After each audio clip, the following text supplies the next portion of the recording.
Ladies and gentlemen of the old world, I hope you're all doing well, and welcome to today's Faction War. So this is going to be our very first Domination Faction War, and the format's going to be very different from how we normally do Faction War. So typically what we do is we cast every single game. So we go through every match methodically. It takes a while for Land Battle and Conquest, which is a faster format, usually takes about 5 hours or so. So doing that for Domination would probably be an 8-9 hour stream.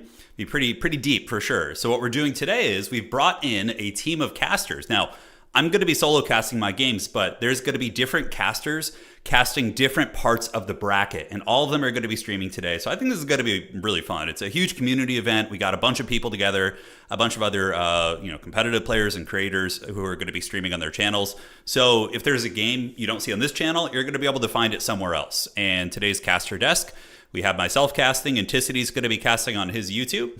Outer Region on his YouTube channel as well. Hitman Hippo, Professor Pone. Oh, and Maverick Sloth as well. Okay, so the graphic didn't get. So Maverick Sloth is also casting, and we're gonna link to his channel as well. So yes, we will make sure that gets squared away. But we do have a casting desk today, and there's going to be a whole bunch of players and folks showing their perspectives, which is going to be good. And yes, we will be linking to them as well.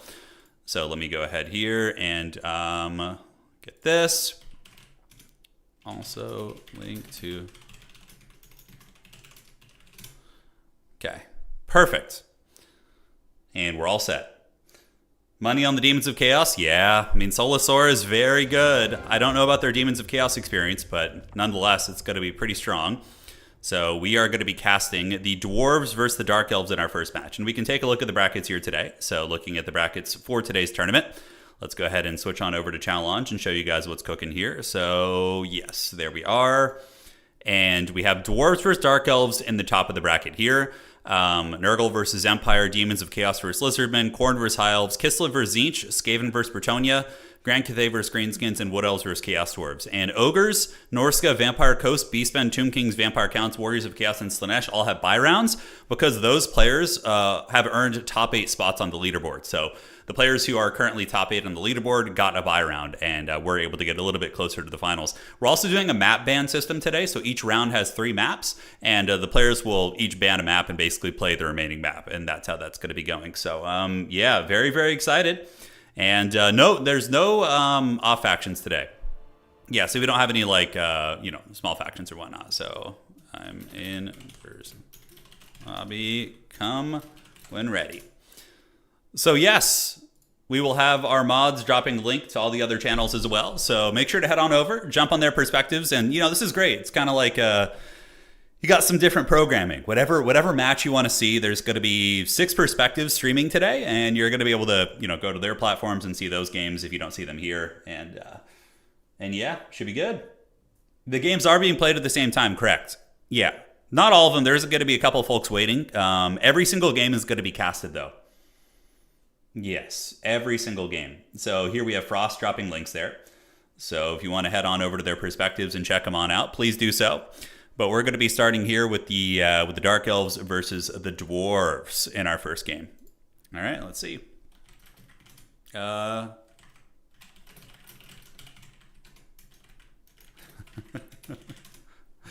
All right, just chatting with the players. Yep, looks good.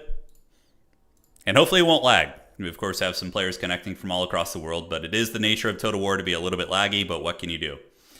All right, so should be able to pull this up here in a moment. And is it going to appear magically? Come on, you can do it. There you go. All right. So dwarves versus dark elves on the proving ground. So this is certainly a grudge match. I don't know who's favored in this one, honestly. Berserk is extremely good, but he's been a bit inactive in domination mode. I haven't seen him in too many tournaments. Chimbambu has been pretty active and has been winning tournaments, and I believe has been winning tournaments. I think they have a couple wins this season, and of course is a dark elf main, which is extremely rare. Dark elves considered to be pretty weak in domination mode, but think we're going to see Thunder Barges today? I don't know. I mean, maybe. I mean, they are allowed. Maybe Berserk's going to get hog wild and bring a Thunder Barge. Dark Elves do have decent tools against it between, probably not Bolt Throwers as much, but Dark Rider, Repeater Crossbows, and Shades and things like that can definitely bring it down pretty quickly. So we will see. Feel free to start games. All right. Cool. So check out the other perspectives. If you go up, Frost just dropped a link to a bunch of channels. So, pull up the 6 different perspectives and mute the ones you're not watching. And yeah, whatever. There's not going to be any downtime. Maybe a little bit here and there while players are doing their builds. But you can always find a game active, most likely. No, I don't usually play in my own faction wars, no. As much as I wanted to play the Dowie Czar, I think it's fun to just focus on casting and organizing. Yeah, for these. Welcome, welcome. What's going on? Crossbows should melt the old barge. Yeah, and I suspect that Chimbambu might go for like a mass Dark Shard build. Dark Shards are pretty good against dwarves, for sure. They can trade well into the armor and cause some serious havoc. So yep, players are going to be starting their games across the bracket. After this, we're going to be casting Lizardmen versus Demons of Chaos. That's going to be the next match that we're going to be casting here today. So should be fun. Kislev? Yeah, Kislev's here.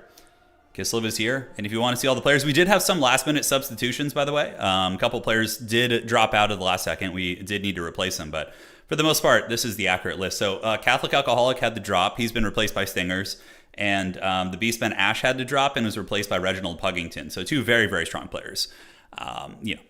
Top of the top, man. And in the future, if you guys are competitive tournament players and you want to participate in faction wars, just let me know. And I'm trying to think of maybe doing a qualifier system. What I did here is mostly invited the top 16 players, and then from there invited faction specialists. But if you guys are interested and really want to play in a faction war and you have competitive experience, basically as long as you've won a tournament before, a competitive tournament, not like a beginner's tournament, or have gotten to like the semifinals or finals of even a tournament, like I think that's enough. So yeah, do let me know. Yeah, Solasora is coming for blood. That is right. That is right indeed. All right, so checking here. And perfect. Cool. Sounds good to me.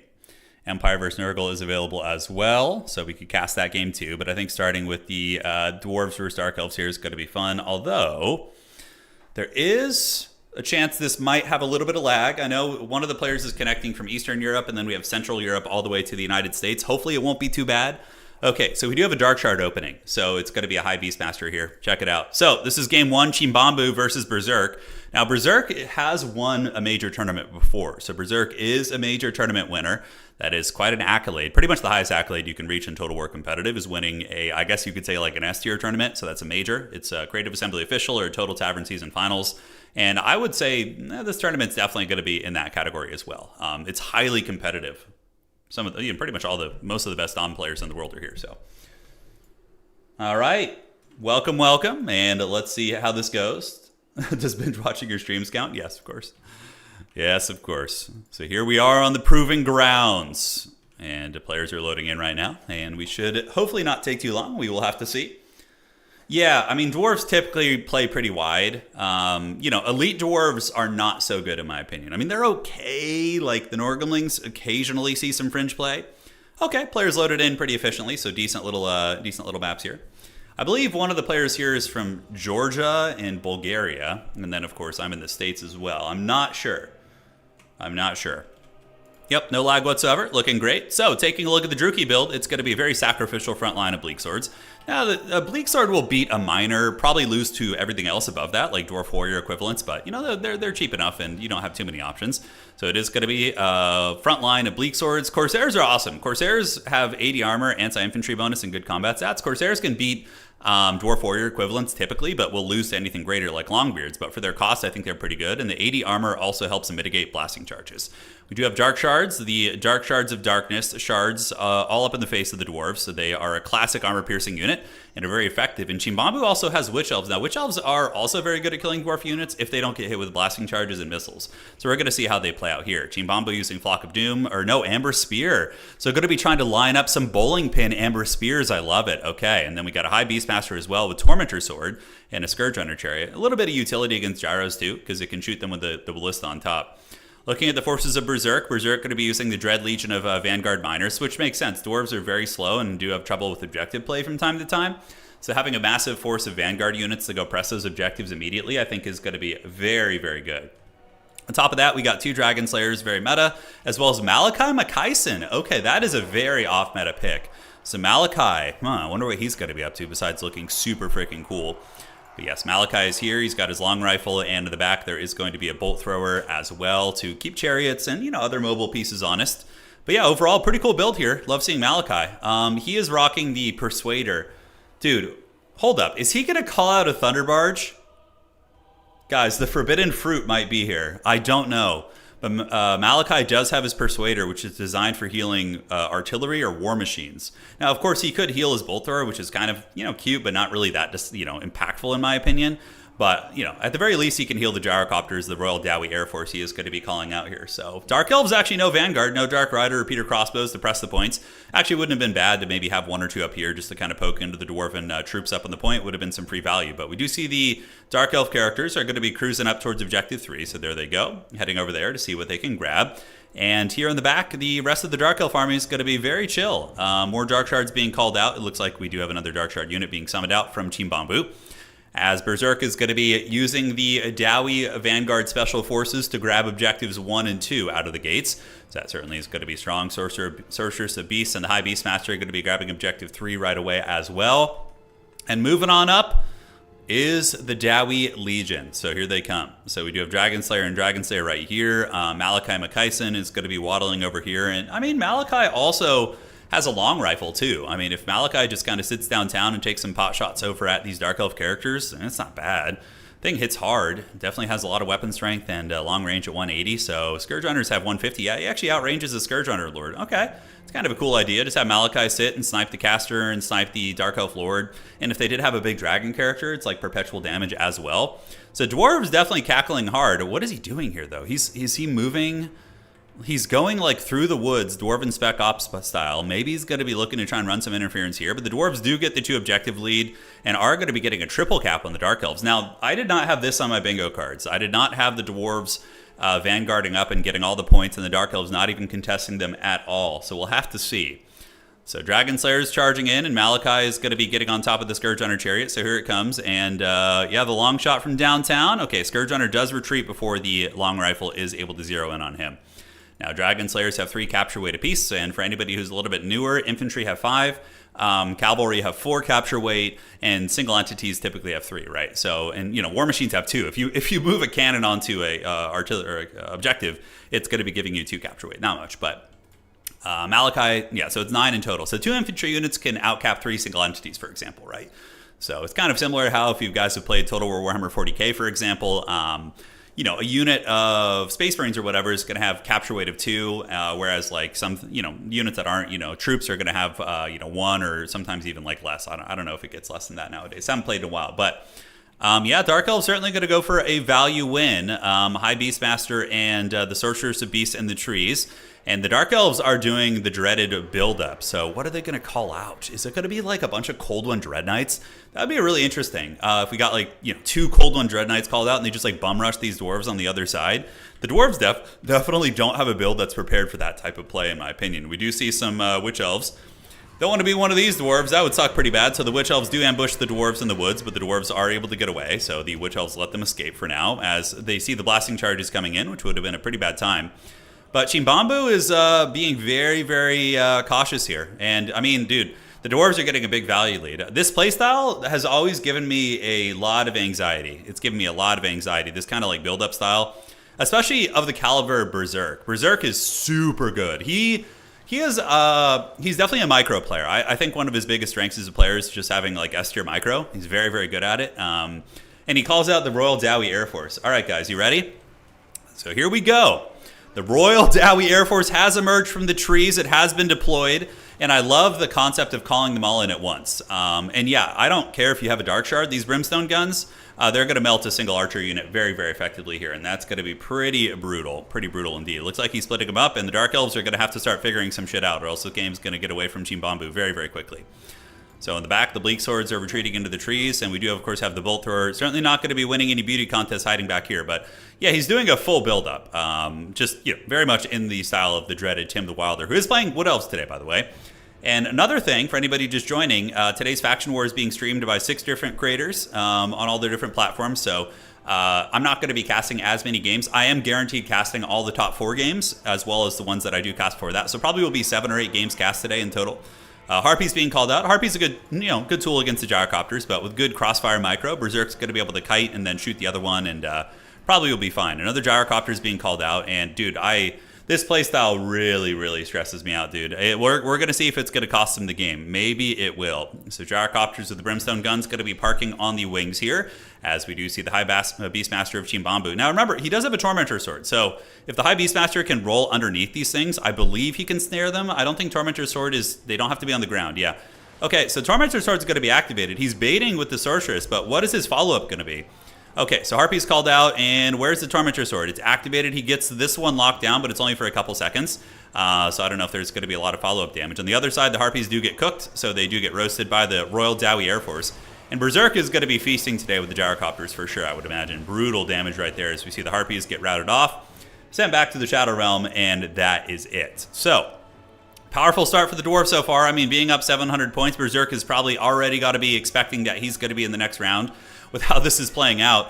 But Team Bambu is going to do an all-out blitz. But, like, the build-ups, I think, are good against factions that have a squishier front line. But, like, dude, do you know how long it takes to remove dwarves off the points? It is really, really not easy, man. I mean, especially if there's, like, just a Royal Dowie Air Force dropping, like, modern warfare technology on you.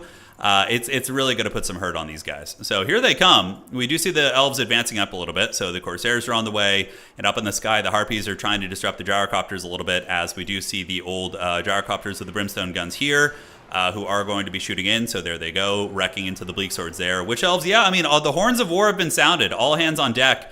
Dark Elves are now moving, so they have a little bit of time. I mean, Dwarves are going to be approaching 1,000 points, so he's going to have to get this point very, very quickly here. We do have 1900 supply for them as well, but man, the gyrocopters are just doing work.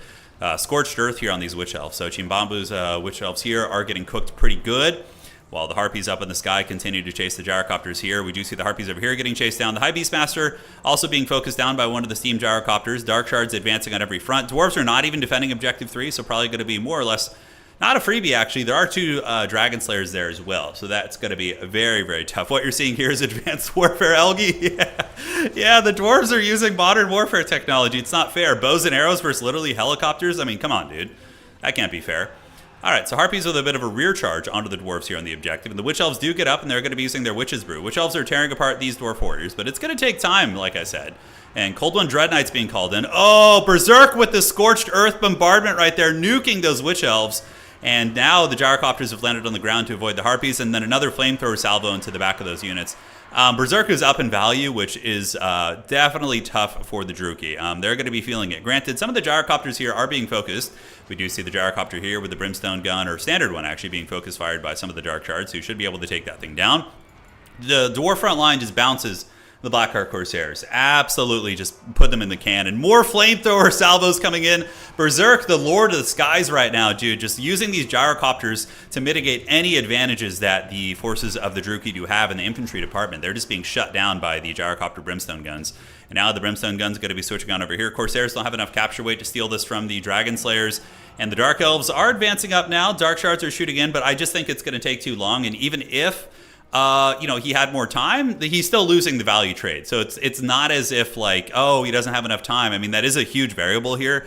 but he's also just straight up losing the value trades against the dwarves pretty much across the entire frontier, which is looking very, very scary. So Slayer's pulling back, which is good, getting away from the melee units and saving them for some of the Dread Knights that are coming. Another bombardment run and flamethrowers. Modern Warfare here onto the Druchii Blackheart Corsairs. Those guys are going to be getting their bread buttered pretty damn hard. And the Sorceress of Beasts is just trying to get that objective, but like, dude, the Gyrocopters are just completely dominating the battlefield and crushing most of the Druchii army. I think the Druchii, in order to win this, would have needed to focus their main Dark Shard core on one objective and then methodically move to the other one. So, like, consolidate your forces. Here comes Murderous Prowess, so this is going to be a combat boost. But this could basically be a shutout. I mean, we do see the Dark Elves starting to wrestle Objective 3, but guys, they are rapidly running out of time. Corsairs battling the Brimstone Guns in melee, which is pretty funny. Dragon Slayer is going to be retreating off that objective, and the Dwarves are going to be hunkering down and pulling back towards Objective 2. So the Dark Shards are moving in. And the value trading is getting a little bit better for Team Bambu, but not by much. The Royal Dowie Air Force is still just causing tons of havoc here, ladies and gentlemen. And it looks like the Grudge might be satisfied in the first round here as the Dwarves just continue to cackle and punish the Dark Elves. Now, Dark Elves, if they had attacked earlier, certainly probably would have been able to get at least one objective, but I don't think it would have affected the value trading too much. The Dwarves, you know, just saving. And you guys notice, for anybody who's like an aspiring Domination player, that was a really good tactic. Not calling out the Gyrocopters one at a time, but rather call 4 out at once. And then your opponent probably isn't going to be able to react with the tech quick enough to deal with those, right? So that was a really brilliant strategy. Dark Elves start to wrestle the middle objective, but the Dwarves are going to be able to just get their Dragon Slayers there, which is going to mitigate the capture weight advantage. You can see it goes back to the Dwarves. Slayers are going to be able to fight this one. Dark Elves do manage to get 2 points. I mean, there is a little bit of play here. You know, the Dark Elves do start to get some ground, but complete dominance for the Dwarves over here. And ladies and gentlemen, that is going to be a Game 1 victory going down here. All right, all right. So, in today's Faction War, we're going to now go update the brackets, and we will move on to the next match. That is going to be Berserk advancing to face off against the Ogre Kingdoms in the next round. So I will tell them to, we'll maybe cast that game too. We'll have to see. But now we're going to go do Lizardmen versus Demons of Chaos.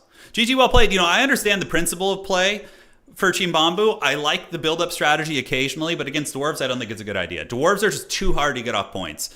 Against like more fickle factions like Empire, you know, whatever, I think it works because their front lines can be collapsed quickly. But against Dwarves, dude, it's so tough to collapse those front lines. GG, well played.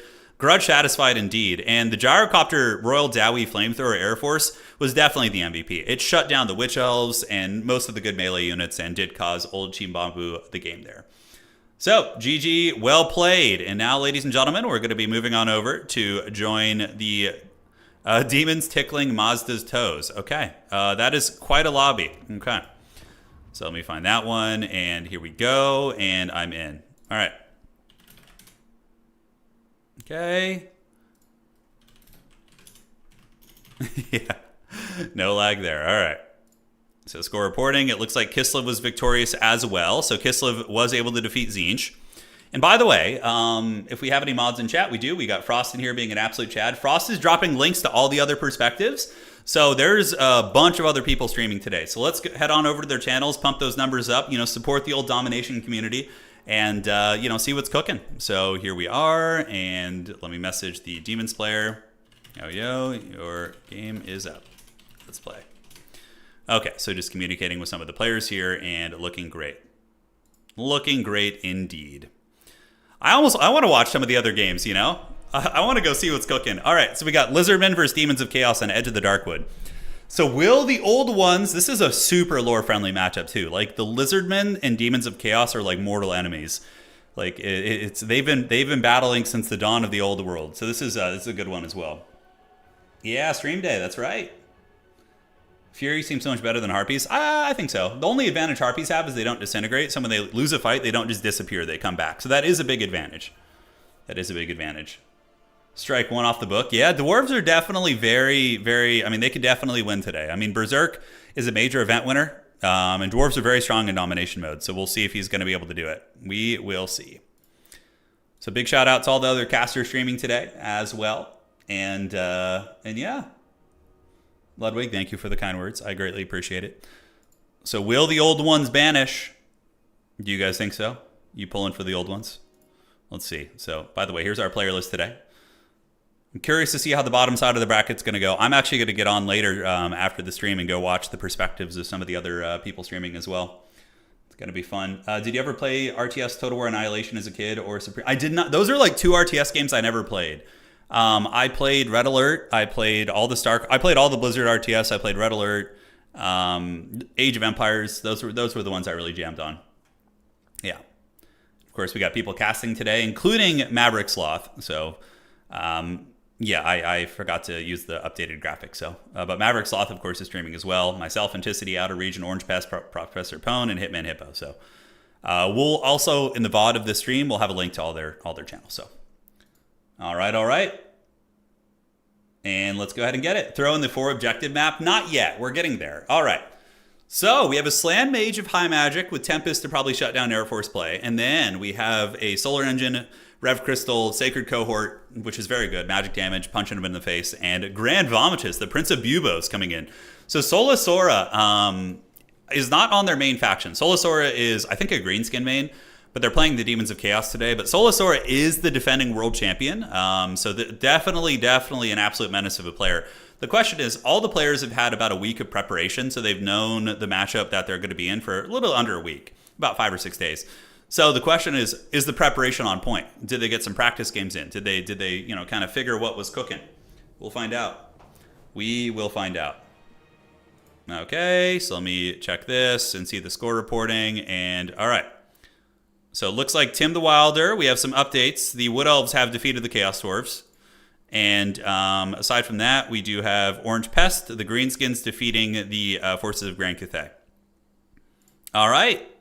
So we're moving along pretty well. Yeah, today's a bit of a trial run for the Domination faction war.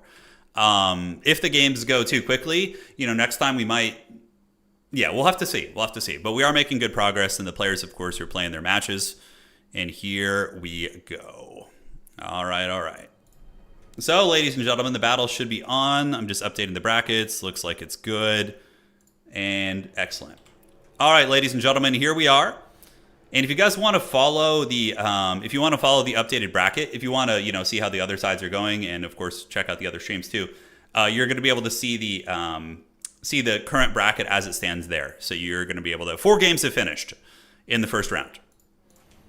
All right, ladies and gentlemen, here we are in Game 2 today. It's going to be Bob That Builder on the Lizards facing off against Solasora, the defending world champion. And for the Lizards, it's going to be Skink Skirmishers up in the front, trying to grab these objectives out of the gates. We do have a Rev Crystal Solar Engine to poke some of the demonic units from a distance, and the Cohort of Waddle. These guys are beast mode. The armor piercing is kind of irrelevant, but the magic damage is very, very good. So, quite nice. And for Solasora, it's going to be the Shrieking Skyrays, who have a very, very good kind of wind ability. You can see they're able to blast the Skink Skirmishers there. We have Grand Vomitus, the Prince of Bubos, and he's going to be here with Stream of Corruption, as well as Curse of the Leper. Okay, damage reflection and no direct healing on Grand Vomitus is a very bold strategy, Cotton. We're going to have to see how that works out. Nurglings up in the point, as well as Tzeentch Demons here, who are going to be moving up to press the objective. So the Tzeentch Demons are going to be the core of the tournament here. So pretty fun stuff. All right, guys, so Grand Vomitus is going to be doing Mortal Wombat here, so he's going to be descending and attacking the Skinks, and we do also get some Fiends moving in from Solasora. So Solasora going to be feasting on some of the Skink Skirmishers here and then retreating with the Fiends very promptly. On the backside, we do have Nurglings. Nurglings waiting in the bushes, just kind of cackling, but they're looking to jump out and threaten that objective, so maybe at some point when Bob moves off, the Nurglings will then emerge from the trees. But Lizardman Poke certainly is quite nasty. We do see the Fiends of Slaanesh eating a lot of Javelins, and the Solar Engine is feasting and doing quite a bit of work out of the gates. Rev Crystal going to be dropping a heal here on the Skink Skirmishers. Rev Crystal, of course, does have a lot of charges, has 7 charges in total, so you can be very liberal with that. So, in the backside, Sara Spears with shields going to be moving on up, and the Demons of Chaos are going to be taking control over the middle objective here. So they are going to be cackling it out. Pink Horrors here shooting into the Skink Skirmishers and getting a little bit of work done there, as we do see a Solar Engine shot going into Grand Vomitus, the Prince of Bubos, who, again, does not have any dedicated healing. And this land does have Tempest, so, I mean, Tempest spam on that Grand Vomitus is going to hurt. Shrieking Skyrays with a brutal shot on the Skink Cohort there. Man, that ability is so good. It's one that I really need to learn how to use. But the Fiends of Slaanesh moving into the back objective. Nurglings emerging from the bushes as well. But Fiends are going to get wrecked by spears and certainly will not have the best of times against the magic damage here. But with a little bit of Tzeentchian shooting power. And now the Angels of Decay coming in. So, all right, the Demons of Chaos with their full bag of tricks. They got all the colors of the rainbow here. That is going to be some big shots into the Sacred Cohort. Beautiful Tempest coming down from Bob that Builder. And it looks like a Stream of Corruption going to be the response from Grand Vomitus here, who is taking a lot of damage, a lot of Javelin Fire coming in from the Skin Cohorts, as the Solar Engine now has turned its sights onto the Angels of Decay. But the Angels of Decay are wrecking the Cohort of Waddle. These unholy hand grenades, man, are so freaking nasty, and the Cohort of Waddle is probably going to be getting put in the trash can there. Demons holding onto the middle objective reasonably well. Skinks do get fended off, and the Star Spears are going to be tar-pitted by Nurglings. We do get more Sacred Crocsagors being sent out, and a lot of casualties for both sides here in this fight. We do see the Nurglings as well as the Sky Rays going down, but the Lizards have also lost the Sacred Cohort of Waddle, as well as a Spear unit. Value trading relatively even for both players, but we do see Grand Vomitus very, very beat up here. So Solosaur is going to have to be very cautious. Losing a Demonic Lord is incredibly brutal, right? It's a rough setback because demons have a disintegrating mechanic. So when they go below 0 leadership, they just straight up disappear, which is a huge, huge value loss compared to a unit that routes and maybe rallies and comes back and can be impactful. So the Angels of Decay, guys, they might be hunting down this Battletoad right now. They're hot on that Toad's booty here, and it looks like the Toad is going to be trying to get away as we do see Solosaura gathering overhead, and no, going after the Crocsagors. Okay, so not going to be opting to go after the Slan Mage Priest. I thought that was going to be the play here, but rather going to be taking the more conservative play and going after the Sacred Crocsagors, which of course are a big value generating piece, and they are going to be taking some damage here. Fiend's going to be retreating back. We do see the Pinks getting some decent archer fire here as Nurglings and Blues continue to move up. Battletoads being called in. Battletoads are pretty okay against Lizard Infantry, and there's going to be another Stream of Corruption activated, which will be triggering the Nurgle lore passive. Angels of Decay, though, getting good salvo fire into the Sacred Crocsagor as Bob that Builder calls out some tech to try and finish off Grand Vomitus. So here it comes. Colossadon Hunters are going to be on the way out. And oh, a nice Tempest. This could be the comeback for Bob. Bob has been pressed back a little bit, but getting a beautiful Tempest here. We are going to be seeing the Lizardman Air Force moving in and continuing to rip up Grand Vomitus. And that is going to be setting Solosaura back pretty hard. But Soli, of course, very good awareness, very good micro, is going to be landing Grand Vomitus on the ground. And man, not bringing the heal. I feel as if Curse of the Leper was a mistake. I think he meant to bring maybe the healing ability, because, like, you would just be fine in this situation if you had healing. But Grand Vomitus lands on the ground.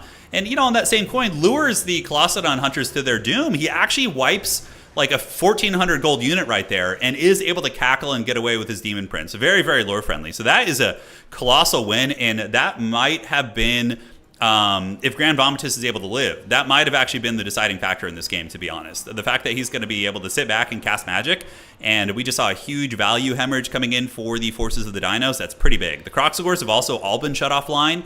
The Angels of Decay are still functional, but yeah, if the Solar Engine can finish the job. Okay, 1,500 HP here, and there is going to be some sort of witchcraft going down. Oh, another Tempest! The Slan, it knows, dude, it wants that bread. We do see the demon being enveloped by the magic of the old ones, and the Nurgle demon is going to be banished back to the warp as the Tempest does drag it down. So now we got a knockdown, drag-out game on our hands, ladies and gentlemen, as Grand Vomitus is dragged into the pits, sent back to hell by the mighty child of the old ones. So on the back objective, we do see the demons threatening it, though.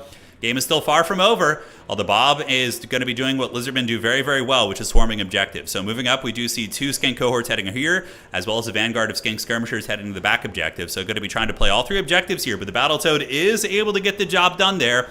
Demons cackling pretty hard on the back objective, though. We do see a triple cap. Solosaura has God tier awareness in these game modes. I really think it was a misclick. I think Soli meant to bring healing on Grand Vomitus, but just accidentally misclicked and brought Curse of the Leper. It happens. I do that all the time. A lot of the abilities look very, very similar, you know? So advancing up are the Skink cohorts. They're going to be heading here. So that's going to be 10 freaking capture weight. On the back objective, you do get Fleshhounds of Corn coming in, which can mitigate the Skink skirmishers in the back objective for sure. But the middle objective most likely will flip. Battletoads will put some good pressure on, though. And the Demons of Chaos are just sweeping through this Lizard army, though. So despite the loss of their leader, the Demons are hanging in there. We still have the Angels of Decay, and the demonic onslaught continues as the Fiends of Slaanesh rip apart these Skinks here, and the Battletoads continue waddling forward and getting pretty cost-effective trades, and the Fiends supporting as well, doing really, really good damage. Now, Seekers and Heartseekers, of course, are banned for this tournament, being incredibly overpowered. Both those are banned, but Demons, like, it's not a huge deal. Just use Fiends. Fiends basically do the same thing as Seekers and Heartseekers, but they're fair and balanced. So it's not like a problematic thing for them, in my opinion. I mean, it's, of course, a setback having less options, but Cold One Knights being called out. Cold One Knights will be good against Battletoads, but will suffer against Furies. They won't trade super well into them. The Demons of Chaos sitting on the back objective. Lizards did manage to wrestle the objective in the middle. But the Battletoads are going to be able to easily probably clean up both these units without any further support. And Solosaur are calling in Fleshhounds. Now, Fleshhounds are going to be able to get up and rip apart these skinks. They're going to pay the Troll Toll pretty hard. As Bob that Builder is forced back, we do see the Slan Mage of High Magic routed here. And I think this is the beginning of the end for the Dinos, as the Demons of Chaos once again spill in and tear the fabric of reality and look to be in a pretty good position here. Cold on Spear Riders being tied down by infantry, which is not good. Their melee attack is only 25, so if they're fighting infantry pieces, they're going to be very lackluster. And moving on up, we do see Nurglings, who are going to provide the capture weight necessary to get this objective back. It's going to be a complete fold, and I wouldn't be surprised to see a tap out from Bob here relatively soon. The Slan getting killed. Demons have just been rampaging and trading so well. When you play against Solosaura, it's like just the play is so clinical. I mean, there were some mistakes with the Demon Prince, and Bob really played extremely well in taking down the Demon Prince. Very, very good play. But man, Soli is just so good at the points, and the call-ins are perfect. It just seems as if they always have a really good answer for a lot of the tools on the table, right? They're really, really cackling pretty good there. Yeah, Bob's putting up a good fight. He is. Lizardmen are a very good faction. Lizardmen and Demons of Chaos are both highly competitive. So, I think it's an even enough matchup, to be honest, between these two factions. I think Lizardmen can totally beat Demons of Chaos. But yeah, it just comes down to Solosaur getting better engagements and a lot of freebies in terms of finding these skink units and just farming them. And yeah, that's going to be it. Middle objective is going to be flipping. Battletoads are probably going to take down these skink skirmishers most likely with the support of some of the pinks. Middle objective going to be going back to the demons, and the back objective is going to be reinforced. We do see 1,000 points here for Solosaura. So the world champion showing why they are the defending world champion, and here in round 1. And the Demons of Chaos going to be cleaning up as the Lizardmen are going to be pushed back. We do see them retreating here. A little bit of Solar Engine action. Skink's going to be called out on the far side. Is there a chance for Bob to grab this objective? Probably not. We got a full capture weight pink here, as well as Plague Toads, which are going to be able to get the job done most likely. Complete dominance from the Demons of Chaos in the middle objective. No Bloodletters. You notice that there was no good infantry here. It was all Nurglings with monstrous infantry support. So Battletoads, Fiends, things like that. And, of course, the little gremlins of Zinj. We had the blues and the pinks and whatnot, but really just the gremlin infantry. Although in this matchup, Bloodletters are probably not super good. Yeah, neither would Demonettes. I think Zinj and Nurgle infantry would be the go-to against these bad boys. So 1,100 points. Bob is going to be trying to rally. I mean, the Demons are missing a Lord, but so is Bob now. So Bob's Lizards are going to have a big leadership penalty, but good luck getting this objective. I mean, there are so many sticky infantry units and Fleshhounds running around. They're going to be able to feast. In the trees, we do see some Skink Skirmishers. So Skink Skirmishers going to be heading towards the back objective here. So they're going to be waddling on up and are simply going to be intercepted by the Fleshhounds when they do get there. So yes. Back point starting to flip. It is going into the favor of the Lizards. Is Bob going to be able to mount the comeback? I mean, there's a small chance, but probably not. There's just simply not enough time.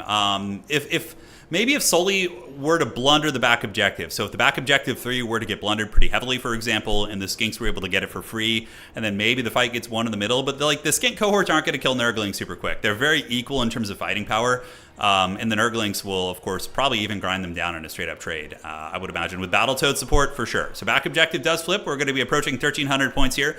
Bob that Builder, determined to go out on his shield here, so the Lizards are going to be advancing up. And the Skink cohorts with Javelins going to be getting good volley fire into the Plague Toads if they can. That would be the ideal situation. There are some Rev Crystals on the field too, or a Rev Crystal. The Solar Engine, I think, is still active. Yeah, it's still over here on this far side. Going to be putting a little bit of hurt down on the Demons. But the Plague Toads are pushing in. We do see Furies being called out. Furies of Corn are very good, very killy. Excellent at just tearing through infantry. Nurglings going to be swarming up into the points. That's 15 capture weight for the Demons of Chaos here. Should be enough to hold on to the point. We are going to be approaching 1,400. And Solosaura, this ain't their first rodeo. Solosaura has won the last 3 major tournaments in a very dominant fashion. Although there was some 3-2 series. Outer Region was defeated 3-1, and then Tim the Wilder was defeated 3-2 in the previous one. By Solosaura defeated them both. But has won very dominant, not barely dropping any games in most of the last major tournaments. So not surprised. I mean, Bob is putting up a great fight. This is probably the best Total War player in the world right now. We're watching with the Demons of Chaos. And Bob put up a great fight. Some good trading, managed to kill their Lord, but I think that's going to be it as we approach 1,450 points. Lizards maybe tickling the back objective a little bit, but the Corn Furies are just going to tear apart these Skinks, who only have, of course, 15 melee defense, so they're going to pay the Troll Toll. And ladies and gentlemen, that looks to be it. GG, well played. Back objective does get folded. As a matter of fact, the Blues going to get back there, and the Plague Toad's going to be getting back towards objective 1 as well. and we have another 10 seconds, 5 seconds left in this game. So GG, well played, and welcome to today's Faction War as well. Today's Faction War, we're not casting every single game. We have 6 casters on point today, 6 different perspectives on their channels going. So if we have a mod who could drop a link, maybe Frost is still hanging here, that would be great. So if you want to check out and go support all those other channels, that would be outstanding. So let's see what's cooking here. Yeah, it was a cool build. Solar Engine good against demons. The big thing that changed the momentum of the game was the big lizards being beaten down. So the Sacred Croxagores getting nuked by the Death Heads was so good. So we saw the Sacred Croxagore here get nuked, and then the second Sacred Croxagore got nuked, and then the 1400 column of the Ripperdactyls also got killed by the landing maneuver in the Tempest, and that was basically just it. So yeah, that was all she wrote. So GG, well played to those mighty players, and now we're going to update the brackets and do any admin work we need to do. Bretonnia winning their first round. So Bretonnia getting the dub against the Skaven. All right, that's pretty epic. So victory for Bretonnia in the first round, and High Elves also defeated Khorne, so that is good. We got the wins coming in. So Khorne defeated in the first round, Bretonnia getting a win, and then the Demons of Chaos also victorious here over Bob That Builder, who played a great game. All right, so we're getting our updates, and cool. So let me see here. And great, so casters are going to be jumping in, and let us see what is cooking. Okay, so I'm going to check this. Just talking to the Empire here. You two have a caster yet. So just seeing who needs a caster for the next game. We are seeing who is ready. Okay. So we'll be jumping into another match here in a second. Yeah, Bretonnia getting a win in the first round. And again, you're going to be able to see all these games when the stream is over. I'm going to put a link to all the other players' channels and casters' channels, so you'll be able to go to their channels and check out all the replays and whatnot. So, all right, great. So just checking here. Okay, stand by. I think the Empire has a caster. Let me just go ahead and double check this. Okay, let's see here. So Oishi and those guys are waiting. They've been waiting a while, so we'll go ahead and do this one. Okay. Great. Okay. I'm going to cast Ogres versus Dwarves.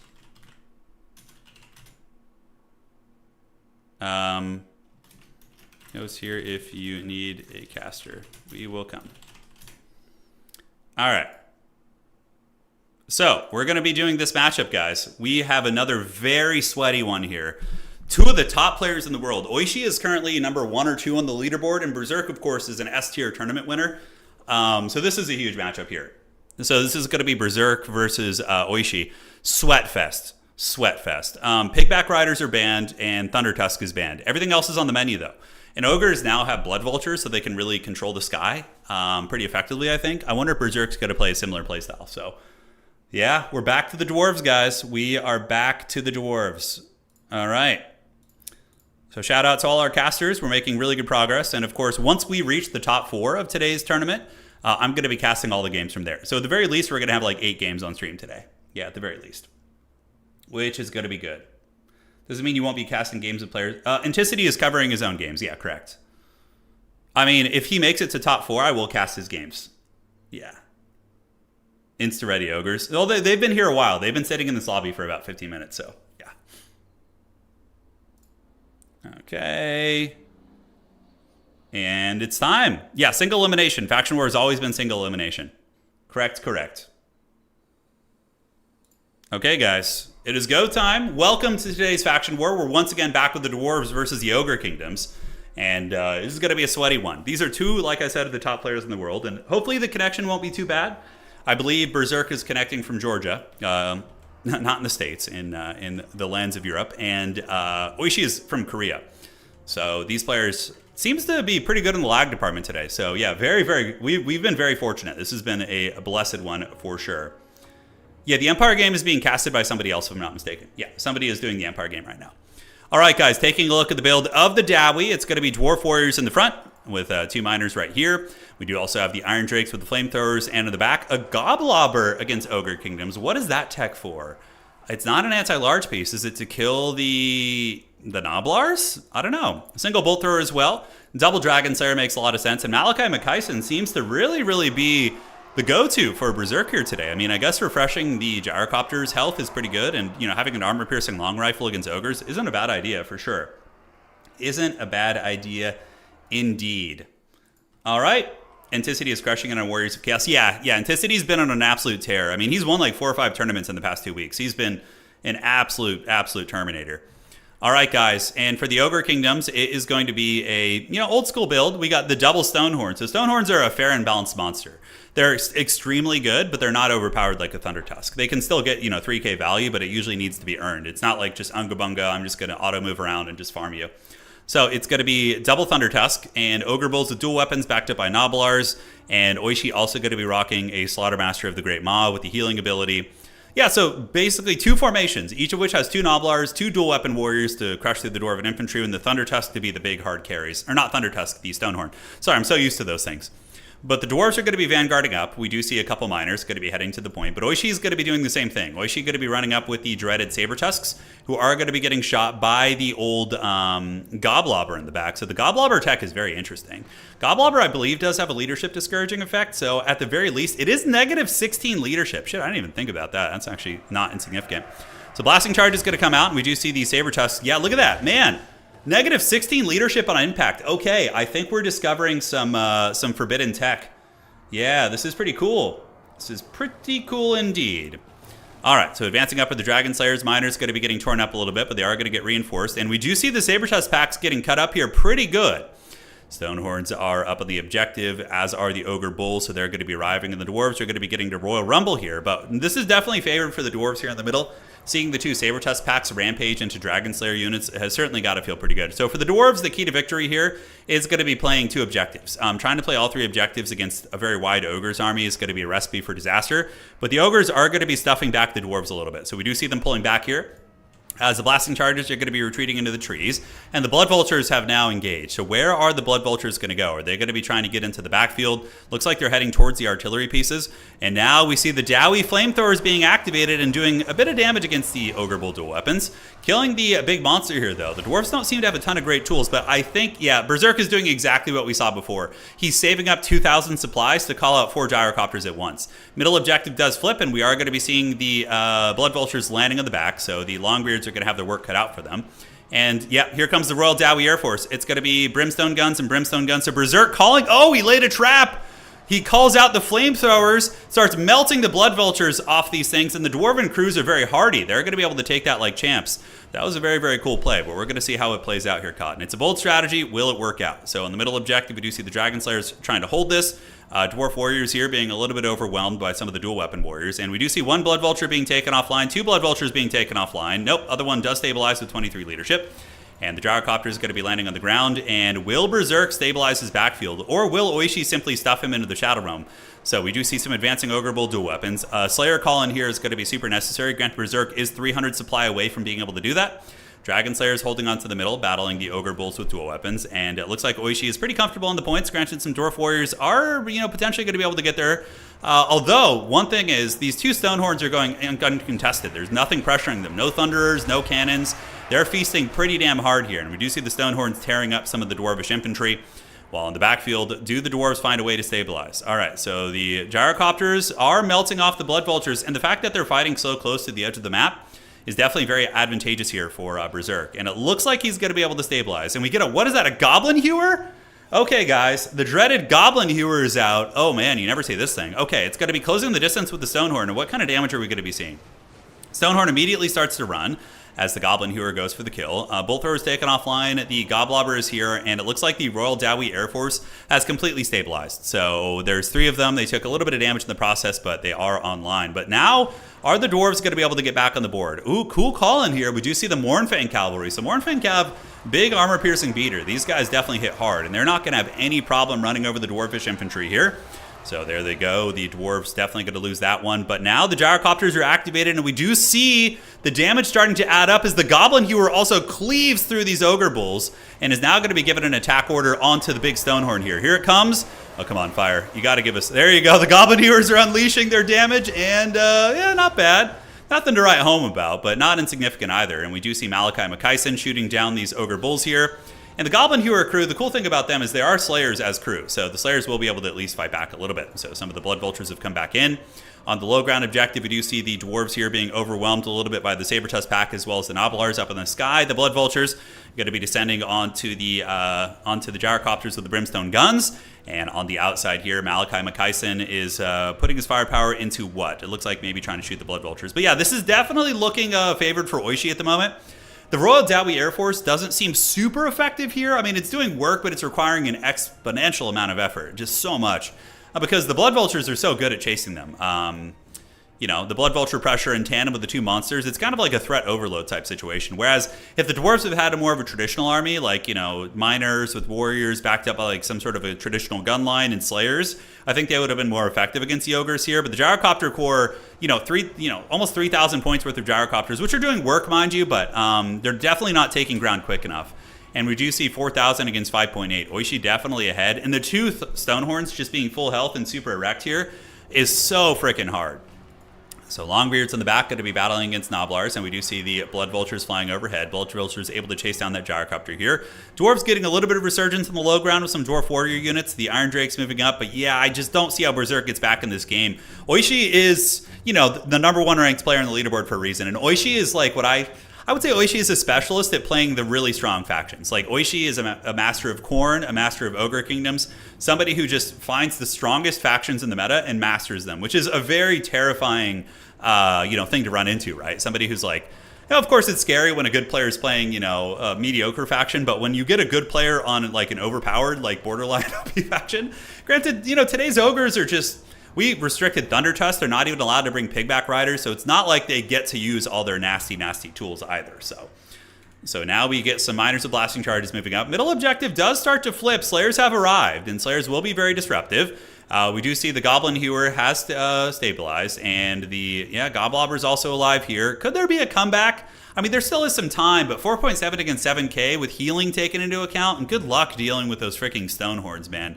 Dragon Slayers might be able to fight them, but look how beat up they are. 60 HP. All right, that Dragon Slayer has met his doom. He has fallen, and the other one is going to be meeting his doom as well. These things about 1,300 value. If these were Thunder Tusk, they would have like 3k value right now, just because of the auto shooting on top as well as the snowball attack.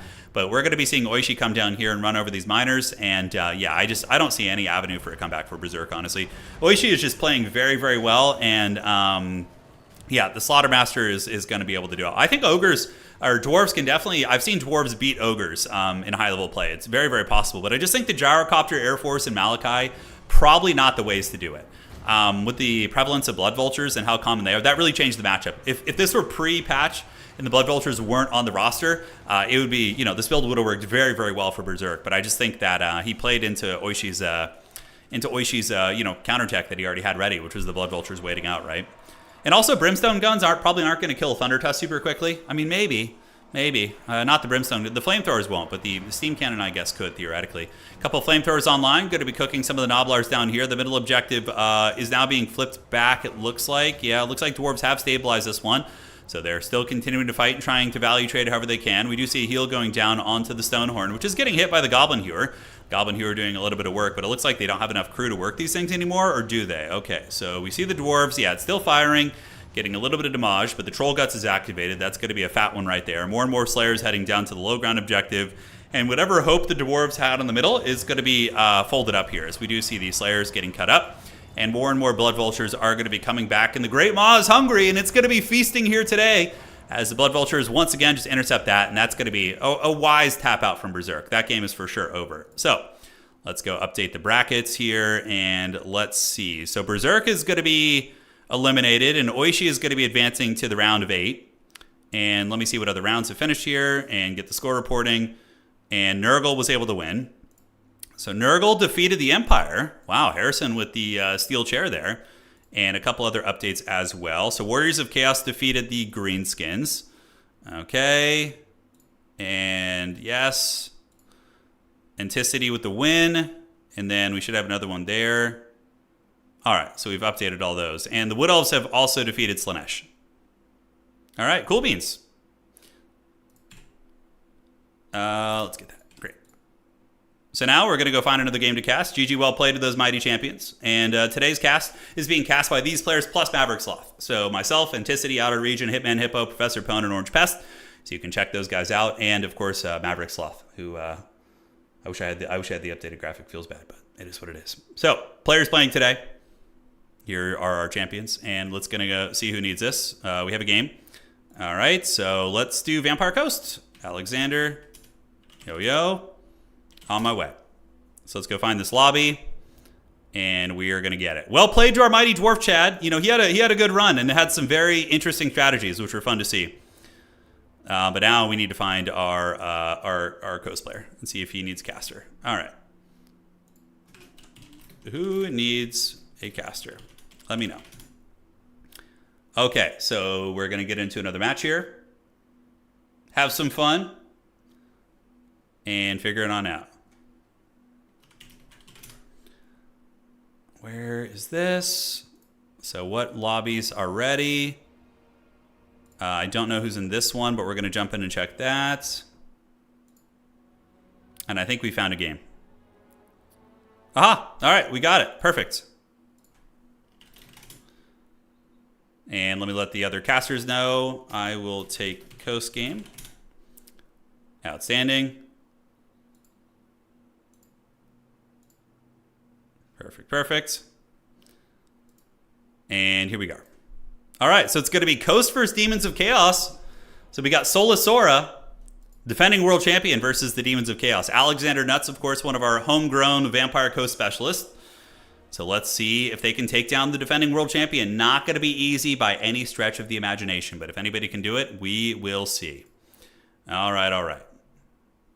So pulling back here. Let's do this. And yep, looks like everybody's going along smoothly. So how are the other streams going, by the way? What's been going on? Any really cool highlights from some of the other games?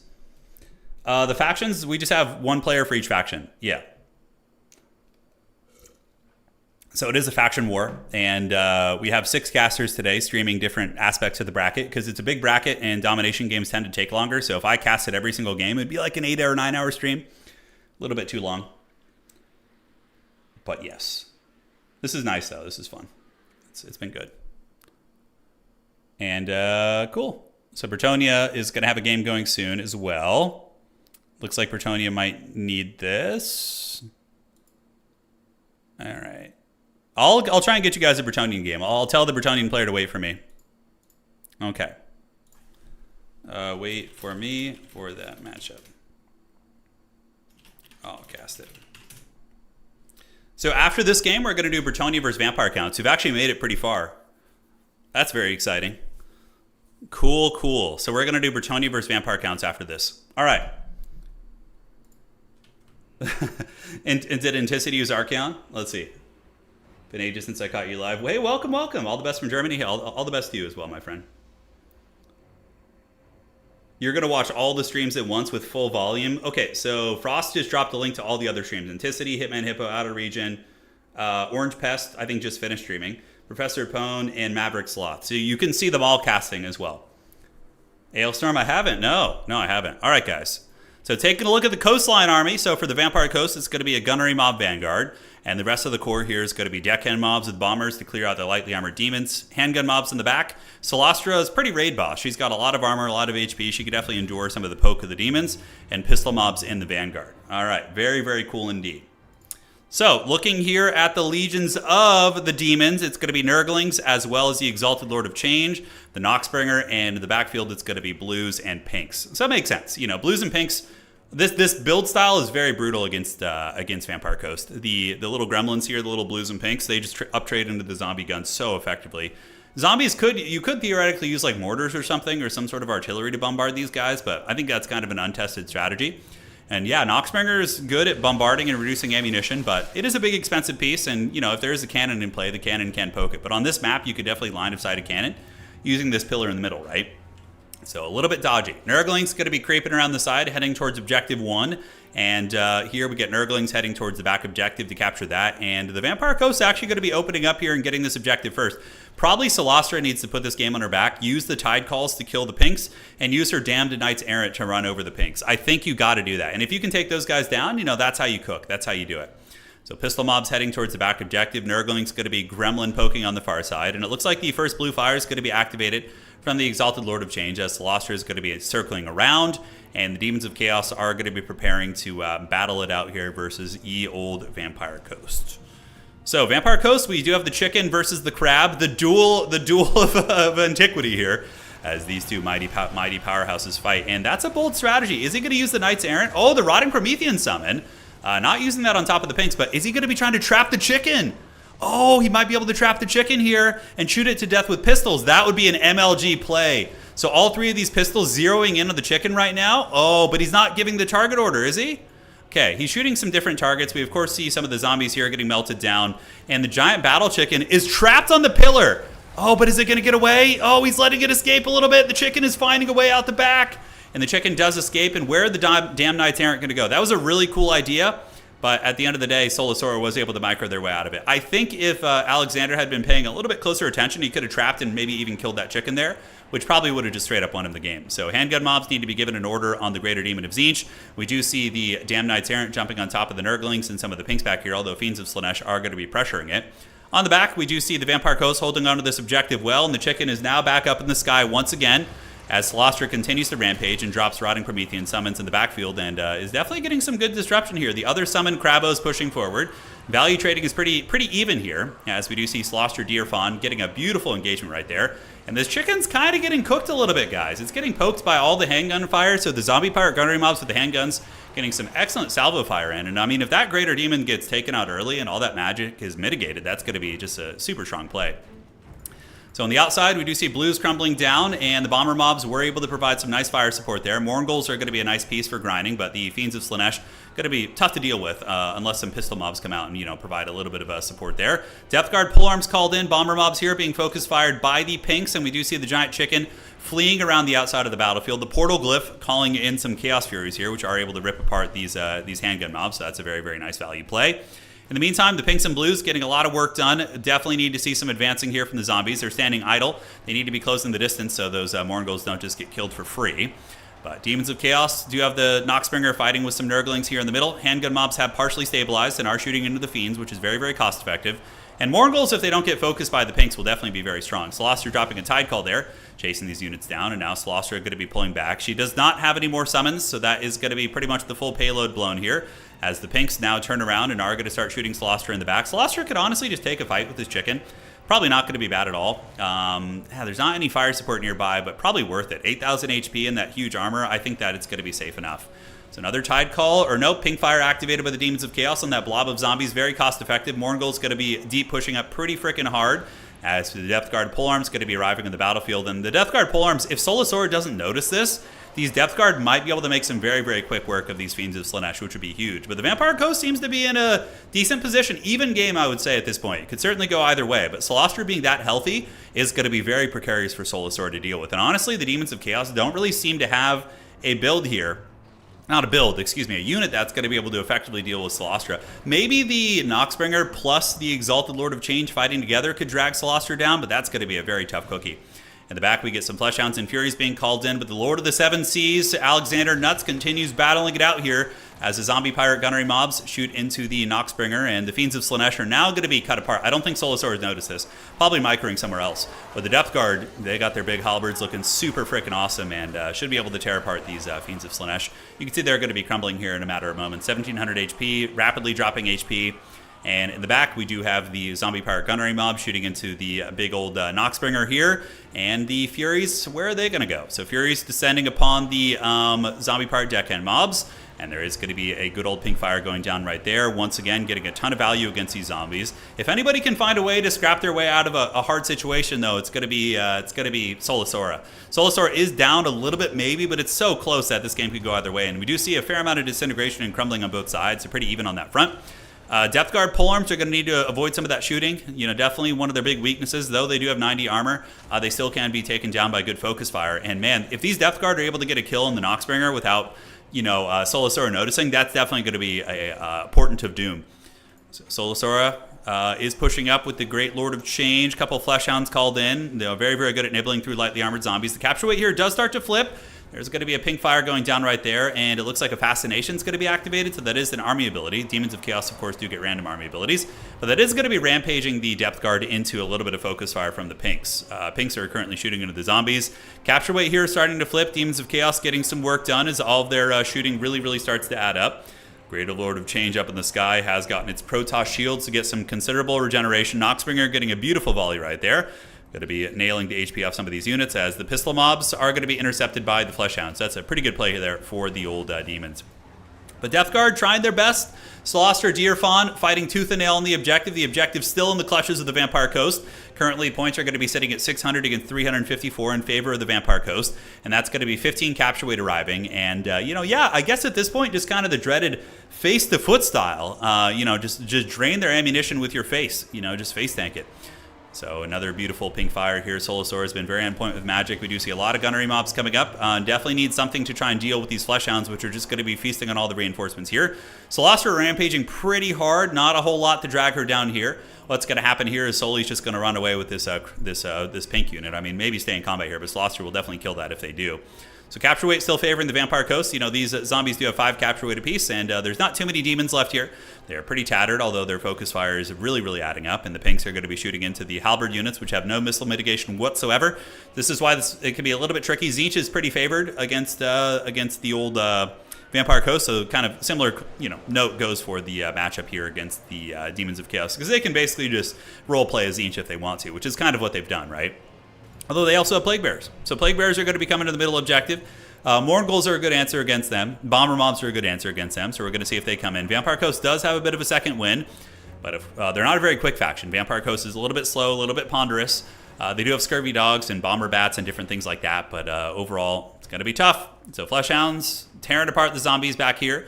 Potentially going to be an opportunity for the Demons of Chaos to ninja the back objective. We do see them coming up here, so 2 Nurglings coming out of the bushes here, as well as Chaos Furies of Khorne. Solostra doing a good job, though, really running a lot of interference. Halberd units being teared apart by the Chaos Furies. Yeah, Furies are really good at killing the Halberds, because Halberds have, 13 melee attack right now. Very, very weak stuff indeed. So, on the back point, zombies are going to be shambling over there. That's going to be 15 whole capture weight. I mean, if the Vampire Coast can get it to, a triple cap situation, just Helm's Deep on their back point with Solostra, they could probably win this game. So we're going to see if that happens here, as Solostra is going to be moving in. She definitely needs to just shut down the pinks that have the most ammunition. Just keep those guys offline while the Depth Guard move up and cause a bit of havoc here. So we'll see if that's going to be the case. But a lot of zombies waddling out, zombie pirate gunnery mobs. Hounds only have 3 capture weight, if I'm not mistaken, so it's going to take them a hot minute to get that. So zombies might be able to get there. A good play would be to call in a Scurvy Dog and park it on the edge of the objective just to mitigate the capture weight. But it looks like Solosora is actually going to be leaving and relying on the Nurglings to get up there and get the capture weight. But the zombies might be able to hold that one. On the middle, Vampire Coast could be resurgent. They do have gun mobs coming up, but that is, Chaos Furies and Fleshhounds are going to be enveloping that formation, causing a lot of havoc. 800 points here for Alexander. Alexander is up in value pretty considerably, but remember, it's not tracking crumbling, and it's also not, a lot of the value is tied up in this chicken here, and the chicken is still, pretty healthy at this point, right? So Solostra gets a nice tide call, going to be crumbling down some of the units here. 2 pistol mobs are going to be enveloped, and that's just going to be 600 value gone. These 2 gunnery mobs are about to be just swarmed on. Solosora, just with God's Tier Micro, going to be coming around here and getting on top of these units. Halberd mobs do arrive. Demons are having some disintegration issues, as the zombie pirate Decan mobs do get them to disintegrate. Solostra tearing apart those units. And on the back objective, it looks like Vampire Coast is going to stabilize it. Morgul's a very, very good call out here. They'll pretty much counter all these demons. We do see the Nurglings coming in mass over here, so just a ton of Nurgling capture weight. Zombies definitely need to get there if they can. Noxbringer potentially going to die here as well.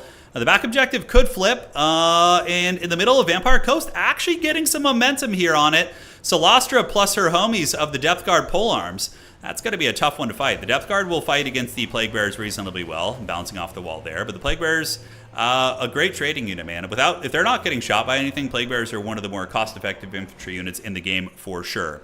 So Morngul's going to be nibbling in the back point. Man, that was super clutch. That just kept Vampire Coast in the game. If Vampire Coast lost his back objective, I think it's going to be very, very hard to come back from. Morngul's tearing it up here. Noxbringer's there. Capture weight is very, very close, but Nurgling's probably going to get there before the other unit gets there. Fury's being used to run intercepts. Great game sense by Solasora there to do that, knowing how clutch that intercept would be. Alexander needs to be focusing on this a little bit more and make sure to move those units in, because now Soli is going to get that. We do see some more zombies coming out. Keep in mind, Vampire Coast does have a lot of time to grind here. Man, this is such a close game. It's so back and forth. So Death Guard versus the Plague Bears in the middle, and we do see the Pinks being shut down by the Giant Crab Lady, who's been an absolute beast this game. Zombie Pirate Gunnery mobs being intercepted, and the other zombies do arrive. Nurglings are getting ripped up, but this Noxbringer is providing a lot of nice combat score here, although only 1,300 value. Shit, that is a lot of Nurgling capture weight, ladies and gentlemen. That is a lot of those guys coming in here. That is so much. 2 zombies going to be waddling out. Gunnery mob's going to be heading to the middle as well. Middle objective is in flux. It looks like the Vampire Coast is on their way to getting this one back. If Celestra can get these demons to crumble here and then move over and crumble the Plague Bears, that would be an extremely powerful flip. We do see blues moving out for Solasora here as pistol mobs are moving there. On the back objective, it looks like it's going to be a defeat. And we are going to be seeing the back objective going to the king of the Nurglings. Man, Solasora is just the Nurgling king, as we do see so many of these bad boys swarming onto the back objective here. Zombie Pirate Deckhand mobs getting torn up, and yeah, I don't think they're going to be able to get through all that. Sure, the middle objective will flip, but I guess Vampire Coast is going to have to go spec ops and maybe use like a hound. Yeah, it's going to have to be the back objective, right? So we see the gunnery mobs being sent over here towards objective 3. It's really the only play right now. Pistol mobs do arrive. Plague Bears are going to be crumbling down. A lot of halberds going to be heading to the middle. The points are very close now, though, right? And Solasora does have the double cap. I think that Solasora is going to be able to use the mobility advantage, probably just the bounce between the 2 objectives. Vampire Coast does not play that game quite as well. They're not as bad as like a faction like Cathay in that regard, but bouncing between objectives is very, very tricky there, for them. And no Scurvy Dogs. I'm surprised we haven't seen any Scurvy Dogs. They're really good for a quick capture weight. Granted, they do get wrecked by Furies and Fleshhounds, so I understand maybe not wanting to do that, but they can be quite good. So advancing up are the Polearms. Polearms are going to fight well against the Corn Dogs here. Middle objective does belong to the Vampire Coast, and we do see Solasora is only, literally 15 points behind right now. So Solasora is going to be passing on points. And the back objective still pretty decisive here for the forces of Demons of Chaos, because the Noxbringer. So the Noxbringer is just turning the tide of this fight, having a big, combat single entity in here, crumbling down these zombies, which would otherwise trade okay into the Nurglings. Depth Guard, dual weapons. I do like that. Very good at clearing out mass amounts of Nurglings. Solastra has been an excellent anchor here. She's planting anchor as the gunnery mobs try and provide fire support where they can. Polearm's going to be coming in, and the demons just got blues and blues and blues. So they got the blues, man. And back objective, Depth Guard might be able to get there. But yeah, like really, some Scurvy Dogs or Deck Dropper Bombers might actually be really good here too. Although, no, probably not. Not with Furies. Furies will just shut them down too easily. So middle objective's going to be flipping here, but a really, really good contested game. This is a beautiful performance by Alexander. I mean, obviously Solasora is playing very excellent, like just great play. But this is a hard matchup for Vampire Coast, in my opinion. It's a matchup that I think is favored for the forces of the Demons of Chaos. It's favored for Tzeentch as well, very heavily. Tzeentch probably has like a 70% win rate against Vampire Coast at the highest level. So in this situation, Solasora has the tools of Tzeentch, but also other elements as well, which is very, very hard to deal with. But it was honestly a contested game. If the chicken had been pinned down and killed in the beginning, that's a pretty easy win for Alexander. A very, very close one right there for sure. So the Depth Guard with dual weapons coming over, I mean, definitely could kill the Nurglings, but what a good player is going to do is they're going to move one Nurgling to each corner of the objective and just drag you out. And look, that's exactly what he's doing. He's just running. Like, you don't need to take the engagement. Just fan out, and you're not going to have enough clearing power to get those guys off the objective, right? So that is a brilliant play there. Noxbringer is actually disintegrating, so the Noxbringer is going to be paying the troll toll. A couple gunnery mobs going to be heading towards the back objective, but immediately Solasora, like truly a Fleshhound of Khorne manifest, going to be smelling blood in the water, grabbing both those Fleshhounds to intercept that back cap and shutting that shit down real quick like. And yeah, so you see what I'm saying? He's doing exactly what we talked about. So the Nurglings are going to be scattering, and the Depth Guard will clear them off eventually, but it's going to take way longer if they don't fight you directly like that. Celestra trying her best on the point, but Solasora is going to be approaching 1,400 points, and once again, the defending world champion showing why they are such a Dark Lord. And this is really fun. I'm glad we got Solasora to play a faction that isn't their main faction, just to see what they're capable of. Because Demons of Chaos have been getting, kind of laughed at a little bit in the meta. Haven't been getting played a lot, have a very low win rate. So it's cool to see the best player in the world playing them. And playing, I guess, quote-unquote, an underdog faction. Granted, I think Demons of Chaos are very good, but they're just a little bit tricky to play. There's a lot of traps on their faction. A lot of weird units, but here we are, ladies and gentlemen. So that is going to be it. And excellent play by both players, man. That was a great match by both Alexander and Solisora. And now we're going to be advancing that. And Solisora is going to be advancing to the round of 8. All right, all right. So GG, well played. Okay. So what's cooking here? Got to do some score reporting. And Norska has defeated Nurgle. So Bastos has advanced. Tomb Kings have defeated Kislev. And High Elves have defeated Beastmen. Wow, holy shit. High Elves defeated Beastmen. Okay, then. That's pretty exciting. So we are in the round of 8 now. So we're going to be doing Bretonia versus Vampire Counts. So let's see what's happening here. And cool. So let's go get this. And we're going to go find that. So let me find Scrambled Egg. Spec slot, please. And that's going to be Plague Penguin. Penguin. Spec slot, please. All right. Feel free to double up. Casters also. Lag's been good today. All right, awesome. And now we're going to be casting Bretonia versus Vampire Counts, which is going to be super fun. And there we are. So let me get Penguin in there. And we're going to do it. Cool, cool. Okay. So he's back now. Looks like Scrambled Egg is back in business. Cool. So he had internet issues and now he's here. Love to see it. Let's refresh this. And here we go. Aces. And cool. Should be fun. So hopefully all the other games are going well. We have some caster slots open. And Norska vs. Ogre Kingdoms is also going down. That's going to be a fun one. Okay. Perfecto. Come on in. We're going to get another caster in here with us, which is going to be fun. Professor Pone is going to be casting Norska versus Ogre Kingdoms right now. So if you guys want to go check that out, that is another game right there that's going down as well. Do we have any mods that could drop links to all the other people casting as well? That would be greatly appreciated. The Empire, I think, was eliminated in round 1. They actually lost to Nurgle. Nurgle was able to get the steel chair there, so. Cool, cool. And Maverick Sloth and myself are going to be casting this one, and now we just got to wait for Scrambled Egg. So we're going to see if he's coming. Always. Great. So you guys want to see the bracket so far? We can take a little... here's all the players, by the way. So you can see the players. A couple substitutions. Stingers is playing High Elves, and Maverick Sloth is playing... not Maverick... Stingers is playing High Elves. And the Beastmen were played by Reginald Puggington. So we had a couple last-minute changes there. You just dropped them? Thank you, Frost. I think that the grenades are going to be really nice for Grand Cathay. Yeah, the Nangao grenades. Yeah, absolutely. We have a bunch of casters today as well, including Maverick Sloth. I just forgot to update the graphic. I'm a potato. But here are the casters plus Maverick Sloth. So check it on out. Anticity's fighting for his life. Well, Anticity's playing against... oh, is he playing against Tim the Wilder? Now, why did that not update? That's weird. Hold on, I got to update the brackets there. Okay, why did that not update? That should be... All right, so that should be Wood Elf Victory. There we go. Yeah, Anticity's playing Tim the Wilder right now, so that's one of the sweatier players out there, right? So if we take a look at the brackets, you can see we've reached our top 8. We're doing Bretonia Vampire Counts. Ogres and Norska is being played right now. Demons of Chaos versus High Elves. Tomb Kings are going to be playing the winner of this matchup, and then we have Warriors of Chaos versus Wood Elves being played right now as well.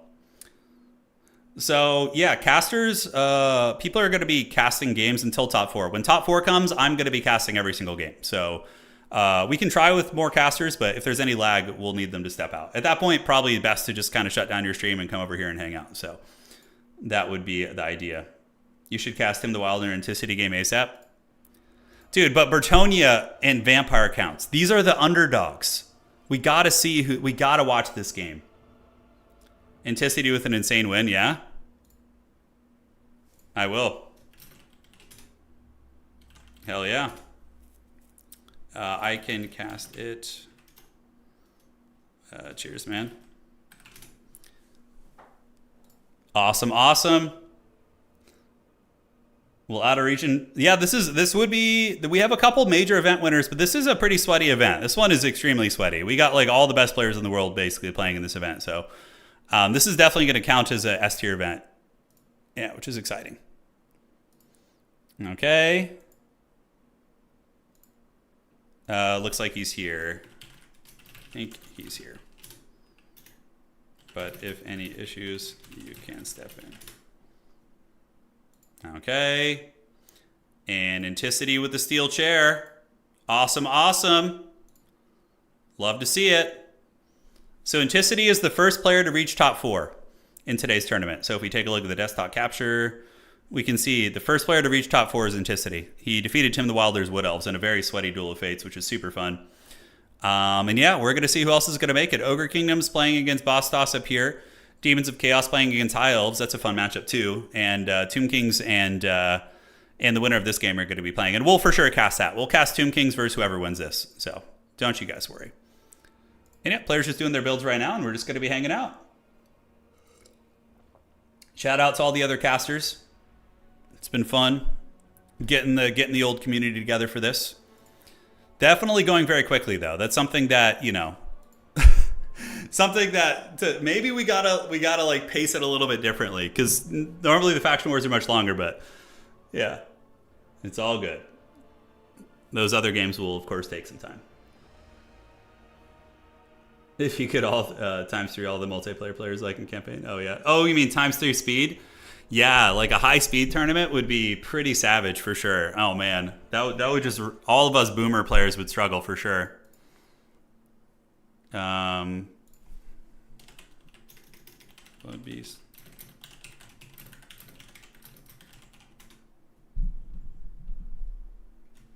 Okay.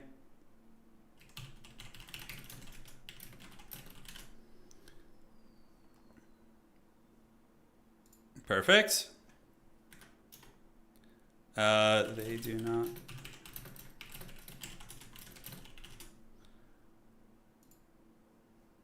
Okay, outstanding. Just had some questions there in the map. They just did their map ban, so we're going to be on the Imperial Road.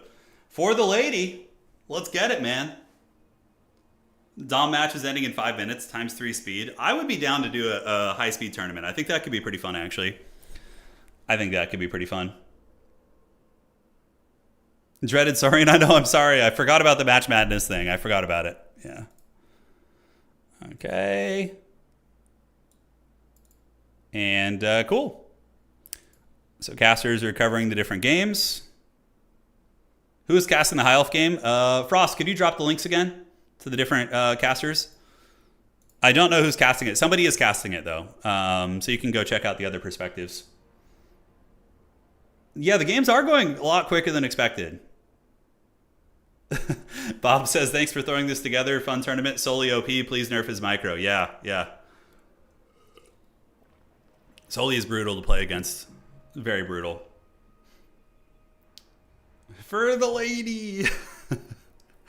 Dude, imagine if Bretonia just comes in and wins it all, dude. Just the big... So, you know what's interesting about Plague Penguin is... Plague Penguin has felt as if Bretonia can beat the Warriors of Chaos. So I played against Plague Penguin in a tournament, and they were saying that they have beaten Warriors of Chaos consistently with their Bretonians. So if we were to get Bretonia in the semifinals against Anticity, that would be some crazy shit. But they would have to get past the Tomb Kings in Outer Region, which is a brutal one, right? Like, Tomb Kings are very good, and Outer Region playing them is also going to be very hard too. So yeah, those are the links. So I don't know who's streaming what games, but if you guys want to head over to their channels, you can check it out. Every single one of them should be streaming still. The streams will probably shut down relatively soon. Once we get to the top 4, I'm just going to be casting those. And yeah, we'll figure it out. In my experience, Vampire counts as the easiest faction to beat for Bretonia. Well, Bretonia today has beaten, let me look. So Bretonia beat Skaven, and this is their second game only. So, yeah. Oh, triple Blood Knight. Let's go. Hell yeah, dude. Let's get that triple Blood Knight action. Time for a Legendary Lord tournament. We could do a Legendary Lord tournament in one day if we had this many casters. We probably could. And that might actually be good, like a Legendary Lord tournament. How many Legendary... Can somebody tell me how many Legendary Lords are still in the game? How many are there? There's over 100, right? So we have a Legendary Lords tournament. We do it all in one day. We get like even more. I know there's a couple more casters who I could probably get to cast who don't do Dom as much. So we could probably talk to Dov. He'd probably be down. And we just go through all those games. That would be very fun, actually. Yeah. Legion 9 Studios, thank you for the $1. Big money, baby. Let's go. Thank you. Since it's going quick, yeah, Legendary Lord tournament, yes, of course. Like 101, is it? Okay, 101. Yeah, got it. You'll be in the next one if you're not. And cool. And there we go. Our ball is 101. Okay. Oh, the true Bretonian? I don't think he plays anymore. Yeah. Or at least if he does, he only plays in the Korean community. All right, guys. Here we are, ladies and gentlemen. It is going to be the Legions of the Night Scrambled Egg Special, the Dark Lord of the Vampire Counts. He's very good at Vampire Counts. He's probably, honestly, our best Vampire Counts player at the moment. He's going to be cackling with Heinrich Kemmler, Van Hell's Dance Kebab, and Raised Dead. He's got 2 Necromancers who are going to be violently stroking their Forbidden Rods. We got Skeleton Warriors, and triple Blood Knight is going to be his build. Triple freaking Blood Knight. That's super hype. All right, so we got 3 of those guys, and I think, or was it just 2 or was it 3? I could have sworn there was 3. So zombie. I think it's 3. Yeah, triple Blood Knight. So Blood Knights, yeah, I mean, they trade well enough into Bretonian Cav for sure, and with Invocation, they can have some very advantageous fights in Von Hells. So I'd love to see it. And for the forces of Bretonia, it's going to be Plague Penguin. He is probably our best Bretonian player out there. He's our specialist.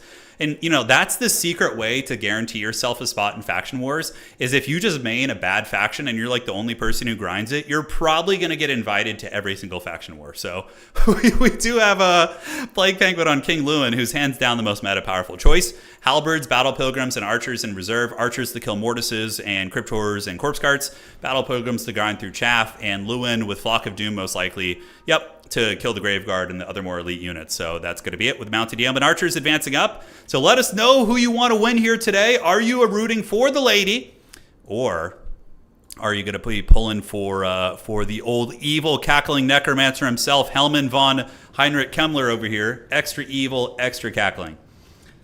Hey, thank you, Legion. Every consecutive day you stream Total War, that's good. No way you would do that, because if I just stream, it would get out of control real quick.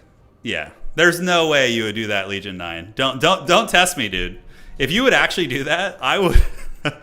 If I streamed it for a month, dude, it would get ugly for you quick. You know, after a couple months, you know, you could be in some danger. Consecutive day though, that's actually true, because there's certain days that I need to take off. Oh yeah, interesting.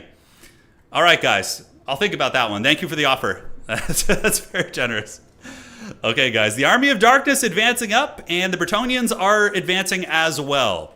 In the back, we get a call into Questing Knights here. So the Questing Knights are a pretty good generalist unit. They trade pretty well against Blood Knights, so they will lose in a head-up charge, but overall can do work. And the Blood Knights, you know, they are vampires, right? So vampires are going to want to, you know, feast on the weak and eat the peasantry and whatnot. So they do charge in and massacre some peasant mobs and get a little bit of value, but they do lose some units in the process. Flock of Doom going to be coming down from Bretonia, as they do nail both of the Blood Knights here. On the outside, we do have some zombies waiting in the bushes. No idea what they're up to. But the Blood Knights do retreat, but being heavily pursued by King Lewin here. So I don't know if that little charge was worth it, but we are going to be seeing these peasant mobs getting eviscerated and rode down by the Knights of Red Keep. Talk about a huge mismatch, right? Yeah, talk about a huge mismatch. We do see the peasant mobs get eviscerated there, and the other Blood Knights do end up losing only 2 models, so not the end of the world. So pushing up are going to be the Königstein Stalkers, and eventually the Vampire Counts are going to have to advance here. Lewin has been pretty good, though. The King of Bretonia has been valiantly defending his peasantry. So this is actually lore accurate. You know, a Knight of Bretonia will be your shield. And in this case, King Lewin is at least trying to be the shield for the peasants, although they do get run down there. And yes, the dreaded Special Operations Zombie. These are the Gravy Seals moving through the woods. You guys know what Gravy Seals are? Not Navy SEALs, but Gravy SEALs. It's pretty funny. So we'll get into that in between games. Remind me to tell you later. I'm sure a lot of you guys know what Gravy SEAls are, though, but it's a very common thing in America. You run into a lot of those kind of people. You don't run into them a lot, but they exist. All right, so in the back, we got Konigstein Stalkers, couple Skeleton Spearmen waiting in the wings. Heinrich Kemmler going to be bouncing back and forth, but it seems as if the Vampires are a little bit apprehensive to move in and actually battle Bretonnia on the objective. Maybe it's because their troop quality isn't great, but Bretonnia does have this hunkered down here, and they are going to be calling in more peasant archers. Knights of the Realm and Questing Knights stand at the ready to valiantly defend the peasants and battle pilgrims from the onslaught of the Vampire Counts. And Scrambled Egg Special, what is he saving up for? Is it going to be Graveguard, maybe? I don't know. Could be. So Blood Knights charging in. They're going to be hammering into the peasant mobs here. And the King of Bretonnia is going to be diving onto the Blood Knights. So there goes the charge right there.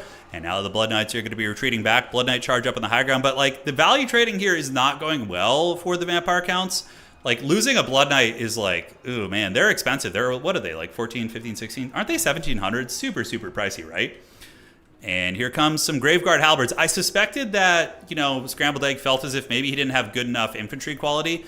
It looks like there is going to be some Graveguard Halberds being called and maybe parked on the back objective here. But the Blood Knights need to get some fights on the flanks.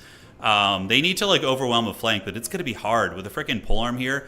We do get another Blood Knight charge going in, but King Lewin is just going to be feasting on them. And yeah, we do see peasants getting run down, but, like, all these attacks from Lewin are just uber cost effective. And the Flock of Dooms, it's just not, I mean, killing a couple peasants is not worth all the health on these Blood Knights. Of course, invos are on the table, and we do see some Knights of the Realm coming around the flank here. Graveguard Halberd's going to be moving towards Objective 3 as the Blood Knights do retreat here. And we do see the old peasant mobs getting, lanced down and certainly paying the troll toll a little bit. But, Blood Knights have lost 2 models here. We see 4 models lost over here and none lost on this unit. So that unit is kind of hanging in there. Pretty good. Pretty good. So in the back, we got the Men-at-Arms, Polearms hanging, Grail Reliques standing firm. These peasants, they literally don't care that they're being cycle charged by one of the most powerful combatants in the old world. They're just hanging in there with their pitchforks and their hoes and their rakes and stuff, and they're doing the work. Graveguard Halberds called in once again. So yeah, the infantry formation of the Vampire Counts is being improved before they advance on the Bretonians. Pushing up are the Knights of the Realm. Knights of the Realm going to be waiting to countercharge the Blood Knights. They obviously don't want a fair fight against the Blood Knights, but if they can catch the Blood Knights overextended, then they can do some work. So we do see another charge coming in. Peasant mobs are being worn down, and the front layer of Bretonnia, I guess, is being peeled a little bit. And there's going to be a big countercharge coming in here. We do see the Knights of the Realm hot in the charge. Lances couched, backed up by the King of Bretonnia, fending off the Knights of Red Keep. Heinrich Kemmler going to be coming in and cackling. Are we going to see a Krell summon? Knights of the Realm going to be retreating for Plague Penguin. Both these players have very good micro, so probably not going to be seeing too many cav units being overextended and put in bad situations. More Knights of the Realm being called out, and the Bretonnian formation looking pretty stalwart. But the Vampires are going to need to advance pretty soon. They're playing this very cagey, very cautiously. I think putting a little bit too much respect on the Bretonnians. I think just moving in there and going for blood would probably be the winning play here. So retreating back are the Blood Knights, and these Blood Knights are going to be circling about this way. And are the Vampires going to advance? I don't know. We do see this Blood Knight unit taking heavy casualties. Heinrich's probably going to heal them up. And, turning and fighting against these Knights of the Realm wouldn't be a bad idea. That would actually probably catch Plague Penguin slipping. And now the Knights of the Realm might take some casualties, although it looks like they're able to get away. Invocation activated, and now the Knights of the Red Keep have turned on the Bretonnian Knights, and they will start to lance a lot of those guys down. One Ton Hammer, thank you for the donation, boss. Really appreciate it. Thank you, thank you. So, yes, the evil horn of darkness has been sounded, and here comes the Army of the Damned. Dude, Army of Darkness is just one of the best movies ever. I gotta go watch that. Necromancers have been stroking their rods all day, and they're gonna be unsummoned. Heinrich Kemmler being attacked by the King of Bretonnia, so the King of Bretonnia certainly has a grudge to settle with Heinrich. But Heinrich is gonna get away, and we are gonna be seeing the Army of the Damned advancing up now. So this is gonna be a pretty grindy fight here. The Grail Relique gives a lot of durability to this army. Lewin and Flock of Doom also really help change that fight. I do think taking the Blood Knights, at least 2 of them around the side, overwhelming Objective 1 with maybe like a Crypt School call-in would be very, very nice here, but it looks like the Blood Knights might just take an open field fight versus the Knights of the Realm. We will have to see. All right. So here they come. Skeletons have arrived. Battle Pilgrims called forward. Yeah, it's so cool. I love when you see formation shifts in this game. It looks really cool. But here they come. Dude, they march like Army of Darkness too. Oh, and like Jason the Argonauts. It's so good. But yes, Battle Pilgrims will beat the brakes off Skeleton Warriors. But with the Corpse Cart here, it'll give a little stat line increase to the Skeleton Warriors, so it won't be such a bad trade. Capture weight does start to favor the Vampire Counts on the objective. And here the peasants do get faltered. Skeleton Spearmen going to be moving up. Blood Knights waiting in the wing. So we see one Blood Knight waiting here. And Blood Knights did take a charge here. 2 of them, as a matter of fact. But they are being hunted by the Knights of Bretonnia. So we do see Knights of the Realm coming. A Flock of Doom activated. It looked like maybe there was a Flock of Doom cast going. But Heinrich Kemmler is going to drop a zombie summon here. And they're probably going to end up turning and fighting. So the Blood Knights do get harried and run down by the questing Knights. Zombie summon activated. And that's going to tar pit a fair amount of those units. Oh, it blocks the Men-at-Arms with polearms. Okay, Skeleton Spears coming to reinforce as well. And when are the Blood Knights going to turn and fight? Probably not at all. Because King Lewin will just decisively help that fight be victorious for Bretonnia. It's not going to be good for them. Middle objective still owned by the Lady. And the Vampiric Legions continue fighting here. Graveguard Halberds moving up. We do, of course, have... Is that a White King over there? I don't know if it is. Oh, no, it was Krell. I was going to say you can't bring a White King if you bring 2 Necromancers, so that looks a little bit funky. But now the Vampire Counts trying to lure the Bretonians into an overextension do start charging them down, and we do see Hex Rays coming out in the distance. So Hex Rays are very good against Bretonian Cav because the ones that do magic damage are very expensive, and you often don't see them. So, yeah, these guys could turn the tide of some of these flank engagements. Vampires are down in value, but that's very, very normal. Nothing out of the ordinary there in that situation. On the outside here, we do see the Blood Knights with the Van Hell's Dance Kebab. They're going to be coming around the side and chasing down the Knights of the Realm. And the Hex Race will be pretty good at terror routing the Bretonians that aren't near a Grail Relique. And yeah, wow, they're going really deep. Vampires are hard committing to the fight over here. We got 2 Blood Knights fully committed. Men-at-Arms with polearms are coming in. Graveguard Halberds are hot in pursuit, though, and probably going to see a terror rout on those Men-at-Arms. Sword of Corona activated, going to be debuffing the stat line of the Vampires, but the Vampire Cav are getting in the backfield, ladies and gentlemen. We do see the Knights of the Realm get folded up by the Knights of Red Keep, and the dreaded Black Coach is upon us. Oh, evil. So the Black Coach is going to be causing terror routes. All right, that's pretty cool. Graveguard Halberds coming in, going to be supporting the Black Coach, and the Vampires definitely have a pretty disgusting blob back here. Between the Graveguard Halberds and the 2 Blood Knight units, we see the Questing Knights getting folded up, and Scrambled Egg Special might be on his way back into this match here, as we do see King Lewin kind of standing alone in this fight, guys. The Black Coach, of course, really providing nice terror, and oh man, the back objective could be taken right now. If the Vampires move their Halberds and these Skeletons up to the high ground there, they could totally steal Objective 1, which would be a huge play. But the points are getting a little bit precarious. Bretonnia is up on points. Vargeist now called in as well. Blood Knights continuing to do mortal combat here against the Knights of the Realm, but it seems that the Bretonians are slowly starting to lose the Cav fight against the Knights of Red Keep. And the Vargeist are going to be a big problem. Vargeist jumping on top of the Pegasus Knights. Now, normally Pegasus Knights are favored in that Duel of Fates, but if they're on the ground and they're not getting their charge off, it definitely can be pretty good for the Vargeist. Vargeist actually appear to be landing on the ground looking for some knightly support. But over here, the Bretonians, are they going to be holding? We do see their Knights of the Realm fighting with the King, Spearmen at Arms nearby. I think they're close enough to the Grail Relique to be getting the support. And this objective does start to flip, but I believe this is a game that is going to be won by Bretonnia on just one objective now. So the Vampire Counts are going to have to get all 3.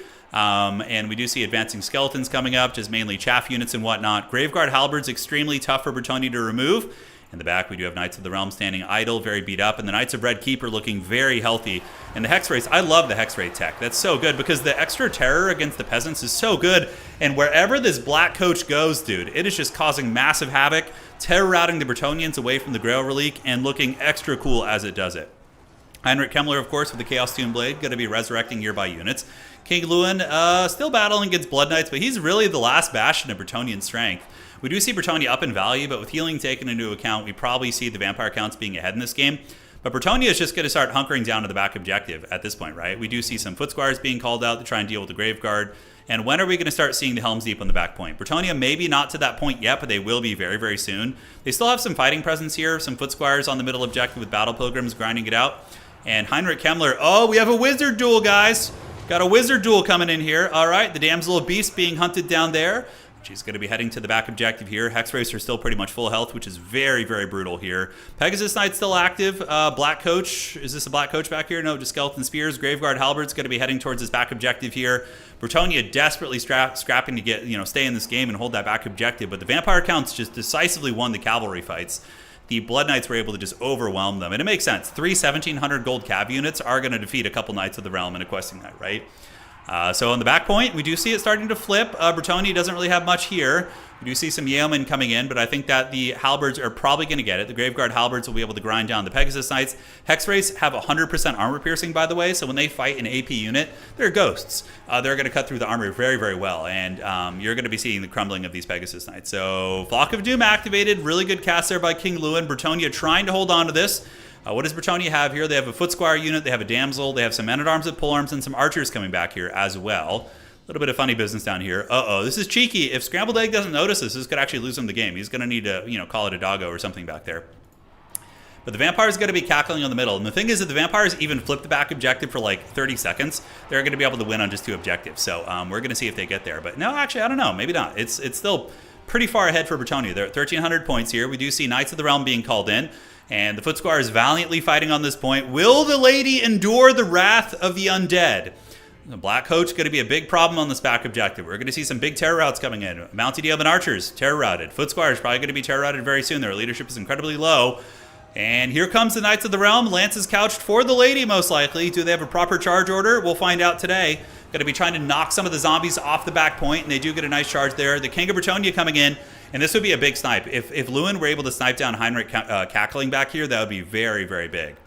So currently looking at objective 1, we do see the Black Coach running rampant. And who would have thought that thing would actually be effective? Bretonnia trying to hold on to the point. Flock of Doom's going down, crumbling some of the undead here.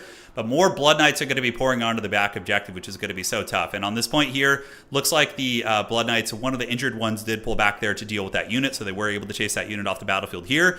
Currently, objective 1 is being held by Bretonnia, but just barely. 1360 points, man. Really, really trying to get it. I mean, there is a chance that Lewin is going to be able to flip this point back afterwards, but with so many Blood Knights on the point, I don't see how that's going to be possible. Knights of the Realm and Peasant Mobs going to be coming up. There's still a Black Coach here. Heinrich Kemmler is, providing his Chaos Tomb Blade, which of course gives healing and resurrection and melee attack to all the vampires nearby, which is very, very good. And the vampires do flip that point. So now Bretonnia is going to have to flip this point back in a very expedient manner. Knights of the Realm, Lance's couched for the lady, going to be moving in. Now, Bretonnia, this is one of the later rounds in the tournament, so Bretonnia was able to defeat the Skaven earlier, but now they're forced to fight the Vampire Counts, which I think is actually a pretty even matchup. I find that Bretonnia Vampire Counts can go either way. Really, really just depends. So King Lewin duking it out here. Knights of the Realm trying their best to get through the Blood Knights, but Heinrich Kemmler's, kind of force multiplying effects, plus all these Graveguard getting to the point, Skeleton Spears. There's just so many bodies up here. It's going to be incredibly tough to get rid of. Oh, yeah, and Vargeist coming in. I mean, that is huge. Scrambled Egg Special is probably way ahead in value now with his healing from the Corpse Carts and Heinrich, as well as Invocations and whatnot.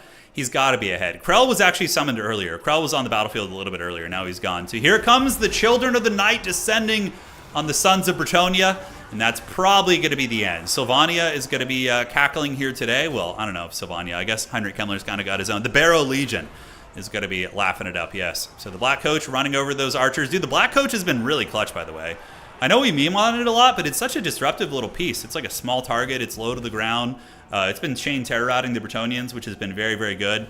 And that is going to be a victory for the Vampire Counts. Count Chocula cackling all the way to the bank.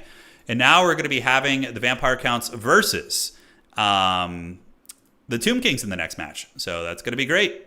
All right. So let's get the lobby code here. Outer region, lobby code, please.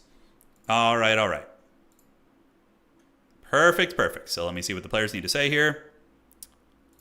Let me see here. Do we need another cast, or is it, let's see.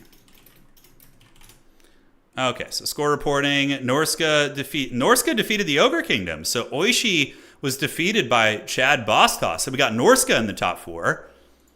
And aside from that, Demons of Chaos and High Elves are still going. And then, yeah, I think we're probably good here. Probably good for now. Aces, man. Thank you for casting. Shout out to our boy Professor Pone for casting some of the games. So all of the games that he casted, you can head on over to his channel afterwards. And there will be a link in the description and everything, so you guys will be able to see that. So, yes. Okay. Yes.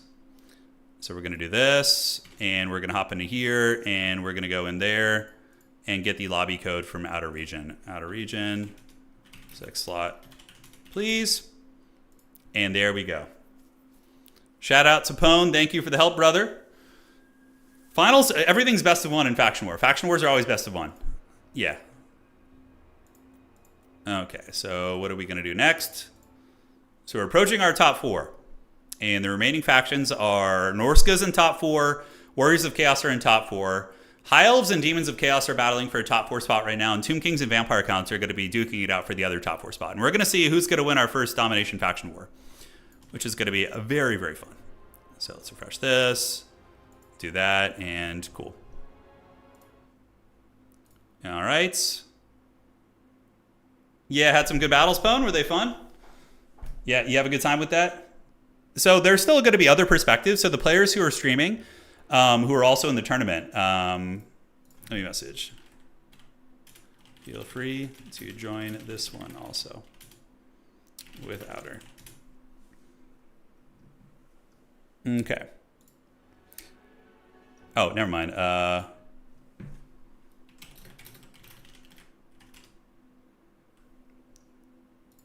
Okay. So this is going to be the last round of games here, and we're going to have Bretonnia versus Tomb Kings, and Anticity and I will be casting this one. Boss Toss is on Norska. Yeah, you guys want to see the brackets? Let's pull them up right now. So Demons of Chaos and High Elves, that's got to be a sweaty, sweaty game. But here's the brackets right now. So we have the Norskins defeating the Ogre Kingdoms, and Anticity defeating Wood Elves. Tomb Kings versus Vampire Counts here. And yeah, and then we got Demons of, yeah, you guys saw this. So these are all the brackets here today. Been a lot of fun matches. Really cool to get the community involved here. And yeah, so Pone, what games did you cast? Which ones did you cast in total? I don't know what the vampires can do against Tetra and the Sphinxes, honestly. Scrambled Egg Special is in here.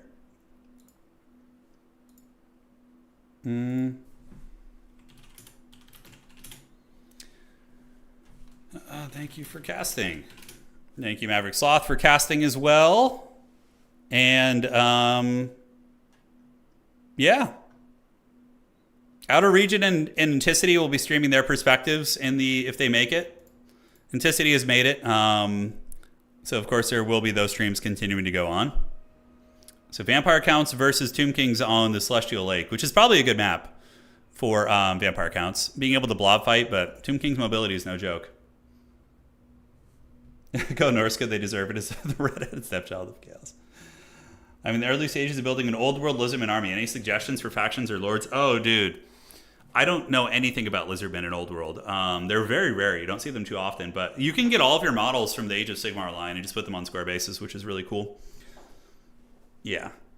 I don't know what's good with Lizardmen. I really don't. Probably like getting a Carnosaur character would be very good, because mounted, like a Old Blood on a Carnosaur would probably be strong. Like mounted characters are very strong in Old World, so Porn, Professor Porn, Chorstress Wood Elves. He did Chorstress Wood Elves, Nurgle versus Empire, Nurgle versus Norska, and Norska versus Ogre Kingdoms. Nice, dude, nice. Those are some good games. I'm gonna go back and check those out later on your channel. Double Terrorgeist, yeah, double Terrorgeist could work for sure. I mean, it's either double Terrorgeist or double Vargulf or Mass Crypt Horrors. Those are all of your options for dealing with mass. Everything's best of one in Faction War, yeah. Professor Porn. Dude, Pone found his new calling. He needs to start an OnlyFans called that, yeah. Turin, please, I've told people already that, yeah.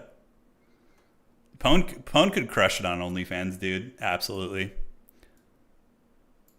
Okay, looking at the score reporting here. Absolutely. The link to your...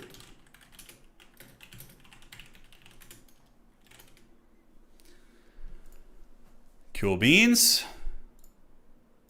Vampire Counts versus Tomb Kings. Who will emerge victorious here today? Oh yeah, that's good stuff here. Sure, and I've saved all but the first game. So if you want to cast any separately, I mean, I'll send you the. Oh, no worries. No, I'd rather people go to your channel and check it out. Yeah. These toes are staying hidden until he reaches 50K subs on YouTube. Yeah. No, we're not. We're not there yet. Yeah. It's pretty crazy stuff. Pretty wild. So, yeah, I think I would suspect double Vampire Gorilla. Probably would be my guess. I think the Vampire Gorillas are a safer bet than the Gooses, because Gooses don't provide ground support on objectives. And Gooses are good in some matchups, but here I think double Vampire Gorilla with like some sort of a Vampire Lord supporting them can probably fend off the cats, or at least keep them honest, not necessarily beat them. And then you just mix Cryptors in, and you'll be all right. Yeah. It's going to be fun, man. Going to be fun. So thank you guys all for joining. Welcome to the party. This is our first Domination Faction War. It's been very fun so far. We've had some great matches, and we're going to be approaching top 4 soon. And we're going to be casting every single game in top 4. So the players will be given the signal to wait there. So, yes. Let me give them an announcement. Casters, okay. Gooses are sometimes good. I mean, the breath attack can be very, very surprising. Because if it gets a direct hit with the Death Shriek breath, it does a lot of damage and can definitely cheese things. But yeah, they're hard to work with. Granted, Scrambled Egg is the #1 vampire count player here, so I would imagine this matchup would probably be Tomb King's favored. I think the Hekar Warriors trade very well. Yeah, we'll see though. Could be wrong. Legion, JK on the offer. However, oh, dude, yeah, of course. I knew you weren't serious. Hey, thank you, man. Current favorite faction to play. That would probably be Chaos Dwarves for me. I love playing Chaos Dwarves. They're probably my favorite faction to play. Meal Team 6 reminder. Oh yeah, so Gravy Seals. Yeah, so there's kind of a culture of like these in America where like people like to LARP as military people, like the Gravy Seal. Yeah, it's as simple as that. Meal Team 6, yeah, Meal Team 6, Gravy Seal. There's a bunch of names for it, but you see a lot of it when you go airsofting. If you've ever done like airsofting or paintballing, you'll see a lot of Gravy Seals. Yeah, it's pretty funny. Oh man, Tim brought Double Dragon in one of his builds. That's pretty fun, Pone. Did he do it just for you? I don't think Chaos Dwarves really need a buff. I think they're pretty good. Maybe some minor tweaks, but overall I think Chaos Dwarves are a fine faction. I think they're pretty good. Yeah, Hex Race were rad, dude. I love seeing the Hex Race in that game earlier. That was very, very fun. All right. And again, shout out to all the casters today. Maverick Sloth and Professor Pone have finished casting for the day. We still have a couple of perspectives going. I believe Hitman Hippo is casting a game right now. And, yeah, I think he is. Many Gravy Seals, yeah. Oh, yeah. So, it is go time. We are going to be seeing the Children of the Night. This is definitely a grudge match. I mean, the Tomb Kings definitely probably hold a grudge against the Vampire Counts, for what was done to them. They obviously don't like being undead. You guys think it's going to... How do you think this is going to go? Who are you guys rooting for here? Let's get it, man. Yep, we called it Double Vampire Gorilla. So, taking a look at the Vampire Count army, Double Vampire Gorilla here. Very, very meta. They're able to fight the Khemrian War Sphinxes and, are fast. They regenerate. They're disruptive. Zombies and Corpse Guards going to be holding the objective with Graveguard Halberds, and it is going to be a goose in the sky as well. So, obviously, he's expecting the double Khemrian War Sphinx. It's out of region typically is a very meta player, so you can kind of anticipate some of those things. It doesn't matter, though. Even if you know what he's bringing, he's going to be very hard to beat. But Terrorgeist is there. Heinrich Kemmler is here with Invo and Von Hell's Dance Macabre, and there is going to be a White King on foot with Scabscraith, which is just S tier against the forces of the Tomb King. So I do like it. Now, looking at the army of Outer Region, it's interesting. The dreaded double boner giant. Oh my god. Okay, so it's the mind games upon mind games. Scrambled Egg Special expects double Khemrian War Sphinx, brings counters to double Khemrian War Sphinx. Outer Region expects Scrambled Egg Special to expect the double Khemrian War Sphinx, and then comes in with the double Bone Giant to snipe the Vargulfs and snipe the Goose. And then still brings the Sphinx on top of that. So dreaded double Boner Giant. The rest of the army is going to be mainly skeletons with a single skeleton chariot. And Cetra the Imperishable is going to be here as well. Dude, very, very fun stuff. I'm pretty excited for this. All right, guys. So Objective 1 going to be going to the Children of the Night, and the double Boner Giant's going to be advancing up, preparing to put some big firepower down onto the old Terrorgeist. We will have to see. Vampires are going to be going in the pencil formation with some Graveguard Halberds and the White King to the Objective 3. Some of the Skeleton Chariots are going to be getting there first and trying to provide a little bit of capture presence. But we do see Objective 1 going to the Vampires, Objective 2 to the Tomb Kings, obviously. Heinrich Kemmler has been the go-to. Every time I play against Scrambled Eggs Vampire Counts, he always brings Heinrich. And man, a Vampire Count victory in a faction war would be insane. I mean, that would be nuts. If Vampire Counts can honestly, if they can get past Tomb Kings, they have some okay matchups. Like Vampire Counts versus Walk is fine. Vampire counts versus Norska is fine. I don't know who's on the other side, but this is their hardest matchup to get through, probably, remaining in the tournament. So we do see the laser beams of doom, and they do miss. Scrambled Egg has really, really good micro, and is going to be able to juke this. He's keeping the Terrorgeist nearby to keep Cetra honest, and it's just, look at that. He's selecting these 2 units individually and just spam juking them to make sure nothing bad happens. Very, very good micro coming in. And Vampires should be favored on Objective 3. In a blob fight, Vampire Counts definitely beat Tomb Kings, but Tomb Kings will beat Vampire Counts in many elements of the combined arms fight with their ranged, and yeah, some of their big monsters of their own are quite scary as well. So the Goose is nearby. Where are they going to go? They're zeroed in on the Vargulf. Is he going to dodge? Oh my god. Man, Scrambled Egg Special is microing so good. He's paying close attention to every Boner Giant shot and making sure he hasn't been hit by a single one yet. He's been able to dodge all of those just with God Tier Micro. But it looks like there's going to be a dive in the back objective. The Bone Giants, are they going to get in melee? That, in my opinion, would be a mistake. Over here, the Vampires need to get up there. I don't know why this force hadn't already gotten to Objective 3. Tomb Kings might be able to flip that one. And it looks like there's going to be the Eyes of the Desert called out as well. Very, very good call. A lot of nice anti-large. And the first Boner Giant shots make contact. The second one hits the tree right there. As we do see the zombies getting run over by the skeleton chariot. Cetra getting attacked by the Goose. And the Goose, does it make contact? It does not. And it looks like Cetra is going to be able to get away. In the back, we do get some Graveguard Halberds being called out. A very tough unit to remove. And the Vampires, are they going to make it to that objective in time? It looks like, I think the Tomb Kings will flip that one. We'll have to see. So Heinrich pulling back. And we do see the Eyes of the Desert are here as well. One of the Vargulf's going to be overextending a little bit. Does get bullied by Cetra, as we do see the Goose going after the Chariot and doing respectable damage.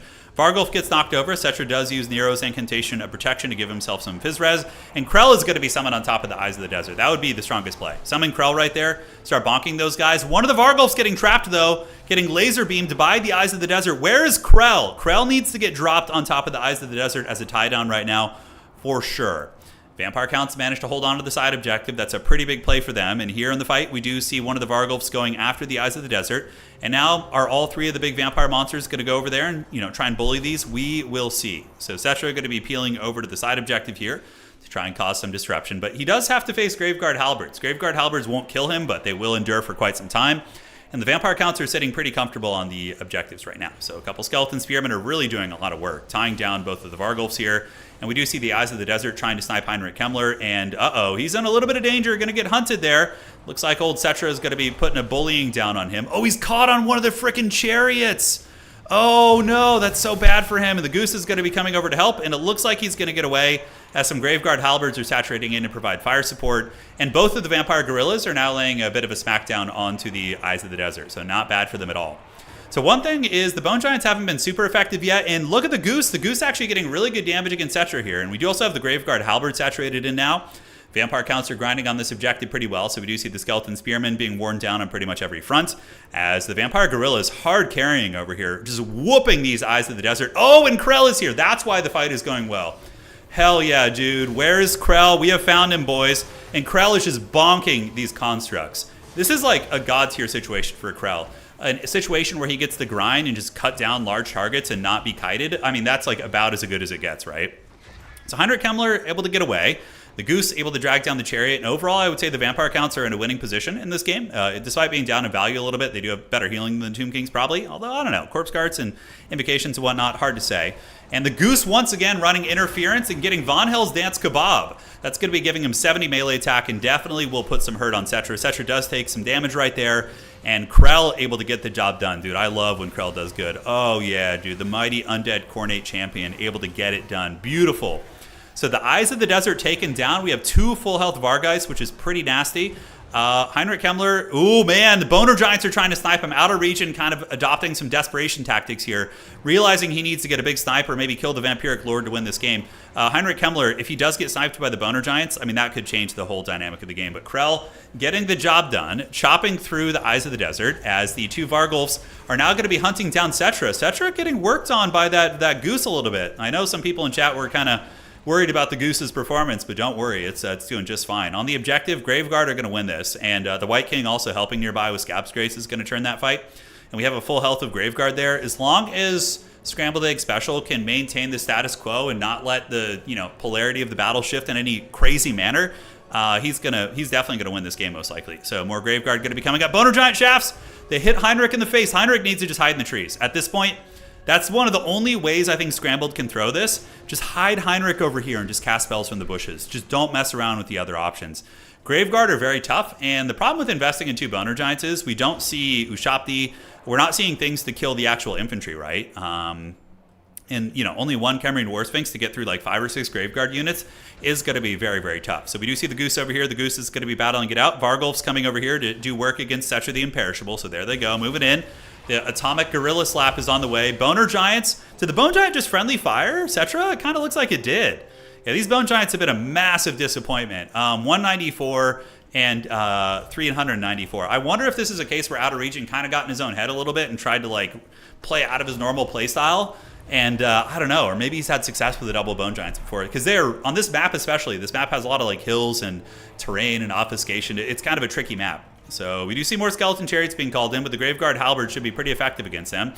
And we do see Setcher trying to run through some of the infantry, but overall, probably the Goose is going to be able to stay hot in his tail. Heinrich Kemmler has found his new home, and it's going to be behind this lovely Cathay Pillar. So he's going to be chilling right there and enjoying his best life as the Vampire Gorillas continue to try and hunt down Setcher the Imperishable.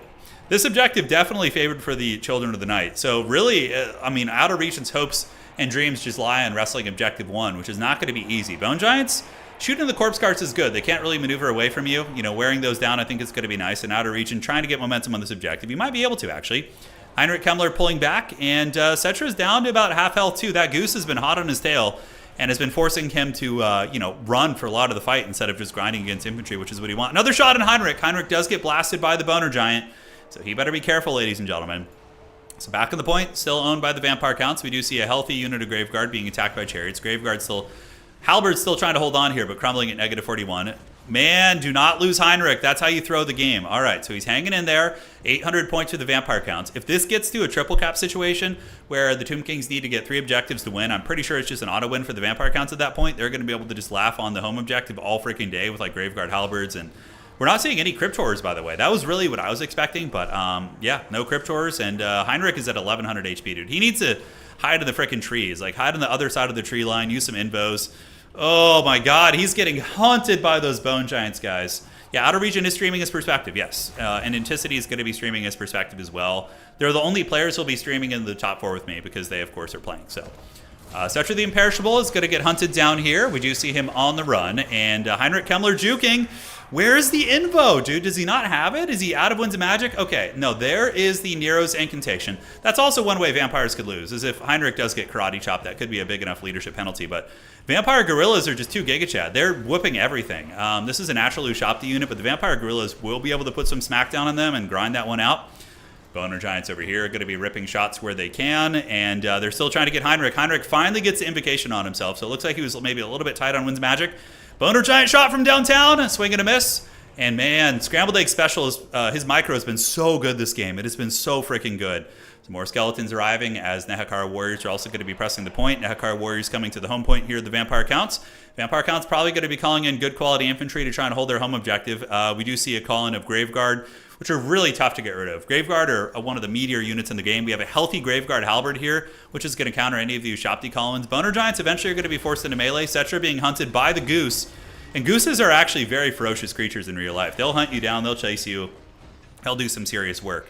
So getting chased is Setcher the Imperishable. The Goose is hot on his tail here. We do see the Corpse Cart moving up. It is going to be crumbling. So Boner Giants probably getting close to getting their value. No, 400 and geez. These Bone Giants are just so rough right now. 900 on the other one isn't bad. So they're in the ballpark. Yeah, no chance the Tomb Kings are going to get this objective, I don't think. And right now, within like 30, 45 seconds, it's going to be a triple cap situation. And then I think the Vampire Counts just hunker down on their home objective. And that's going to be the Vampire Counts reaching the semifinals of the tournament, where they'll be facing the forces of what's it called? The freaking Brain. Come on, Brain. You can think about this. I think it's Warriors of Chaos. Yes, is who they're waiting for. So Heinrich Kemmler here getting blasted by the Boner Giants in the face. Their giant erect shafts rubbing his cheek ever so gently. But now the capture weight does start to flip. Graveguard are going to be arriving. Heinrich Kemmler dying too could be the catalyst that changes the game, right? Okay, wow. Are they actually going to be able to get this? I think the Undead get there.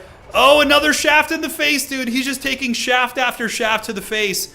11 leadership. Heinrich Kemmler needs to dodge these arrows. This is how Outer Region gets back in the game. Zombies arrive. Graveguard arrive. Vargulfs are beating down that Necrotech there. And he dodges the other shot. Oh my god, dude. This is just nuts. This is just nuts. All right. Are they out of ammo? One Boner Giant's out of ammo. The other one has to be the hero that Gotham needs here for Outer Region. It's going to be winding up its shots, but it looks like one of the Vampire Gorillas, bound to his master's will, is going to be trying to protect the Necromancer by punching this thing.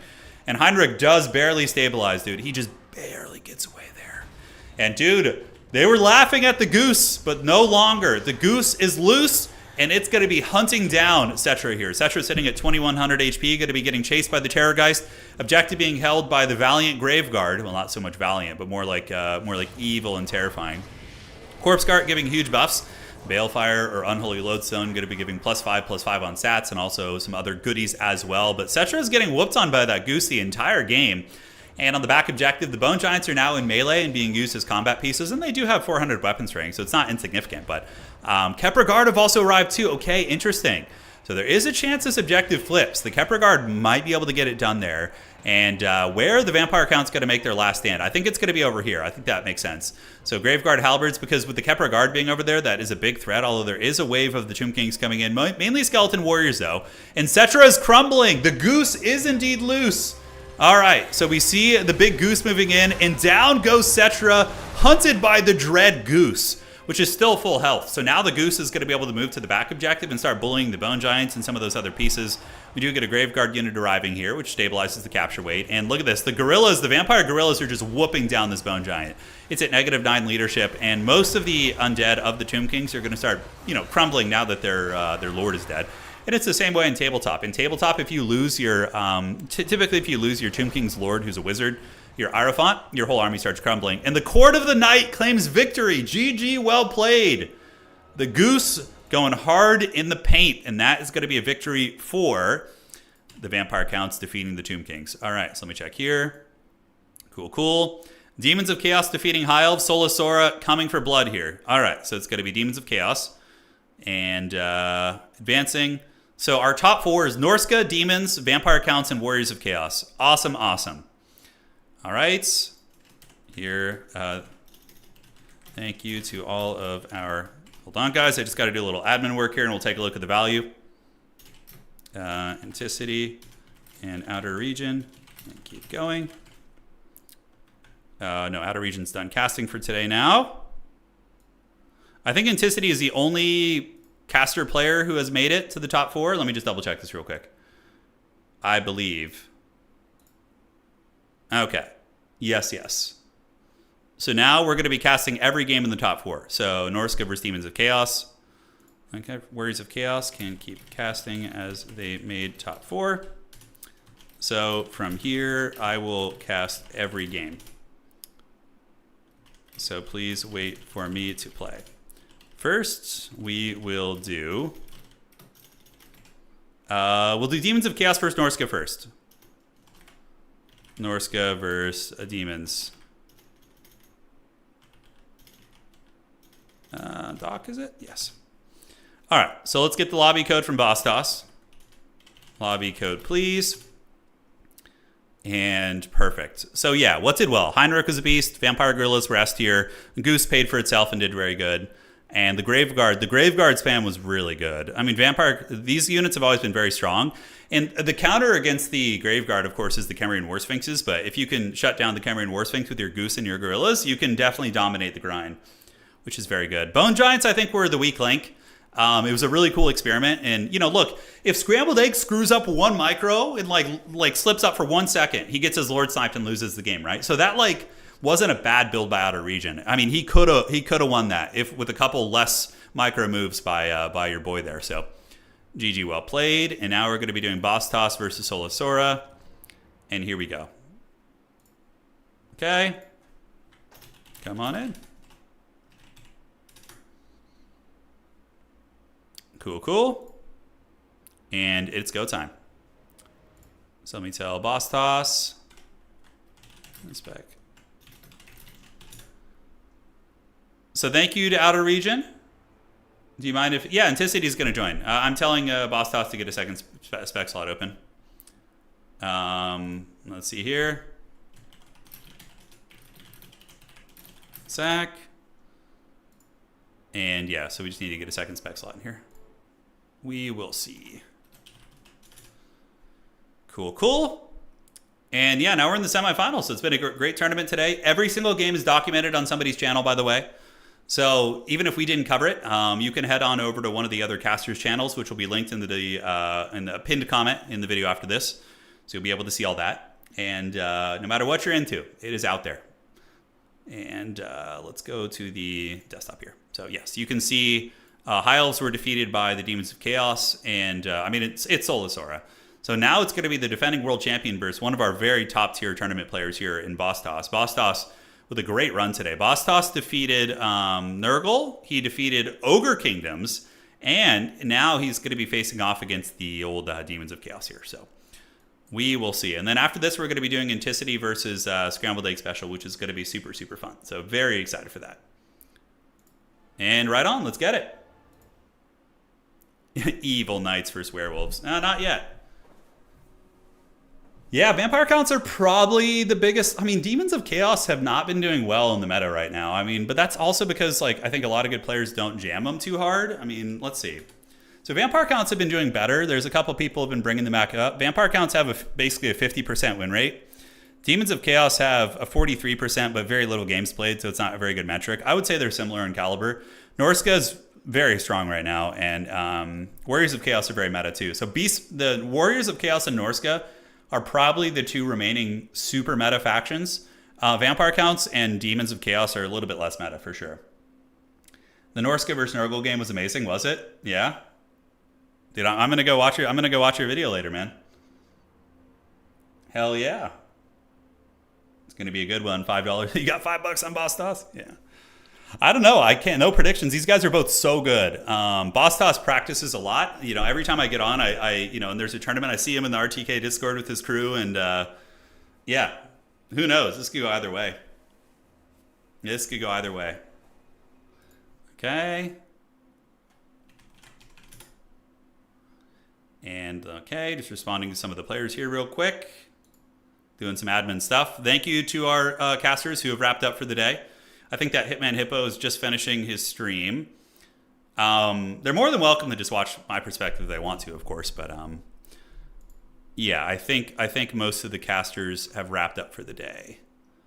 So Outer Region just finished, I think. Hitman Hippo probably finished. Maverick Sloth, I think, is just playing some other games now. Orange Pest finished earlier. And Anticity is still going. And yeah. And the old Dirty Dog Pwn getting it done. I think doing a Legendary Lord tournament is going to be fun. I think that's a great idea. In the vein of this tournament, so we have one huge bracket. We have 101 players in one day, and we just raw dog it, dude. We get in there, we get like 8 casters, and we just blitz through those brackets. I think that'd be really fun. It'd be interesting to see which Lord wins, you know. Next Bannerlord stream, Chaplain, probably early next week, like, you know, Monday, Tuesday, Wednesday. I'm going to start the Wood Elf campaign.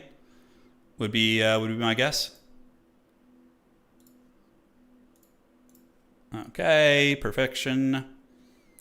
And now it is good. Yeah, it's good, man. I love seeing the community come together for events. It's super fun. Because there's a handful of folks who do domination coverage as well. For Land Battle, I think it's Dov and Human Boy probably putting up the most stuff. I'm sure there's a couple others as well. I'm kind of out of the loop, though. The Tretch player should go right up to the semifinals. Yeah. Oh, dude, if I were to play in the Legendary Lord tournament, I would probably want Astrogoth. That would be my strongest. Okay, Jade Tomb is going to be the map. Jade Tomb is you have a pretty safe home objective on Jade Tomb. It typically comes down to a fight over the middle. We'll see. We will see.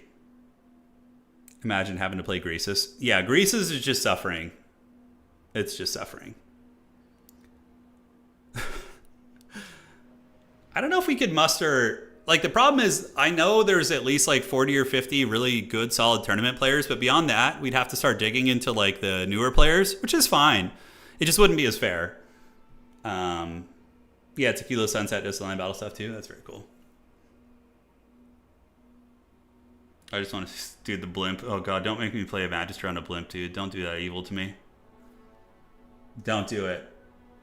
I wouldn't mind Helmengorst at all. Moltra, you have to put this... Choose one. Mayonnaise or Carolina Reaper hot sauce? Dude, what kind of a question is that?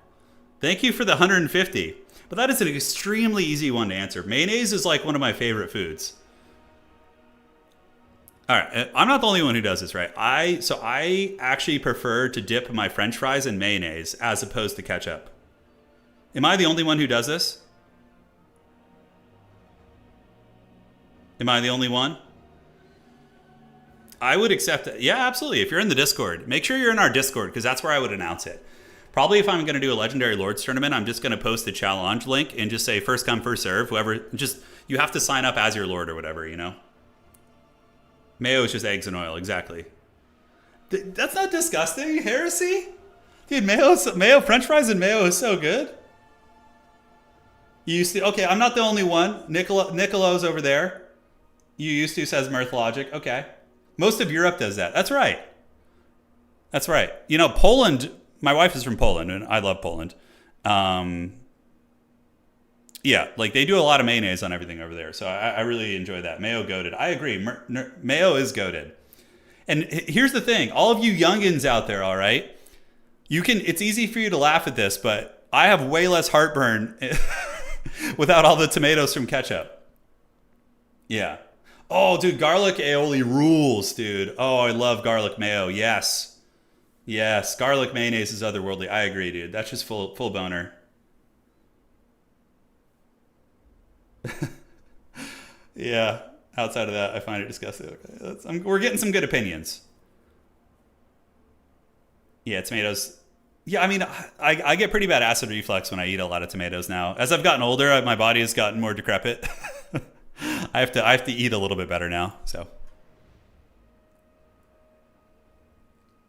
all right, let's see.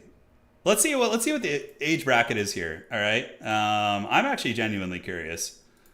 So we have some time. Age bracket. Okay.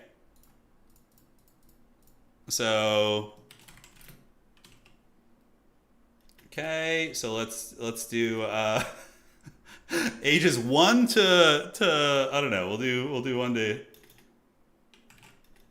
5 and under. I'm doing a bracket. Okay, 26 to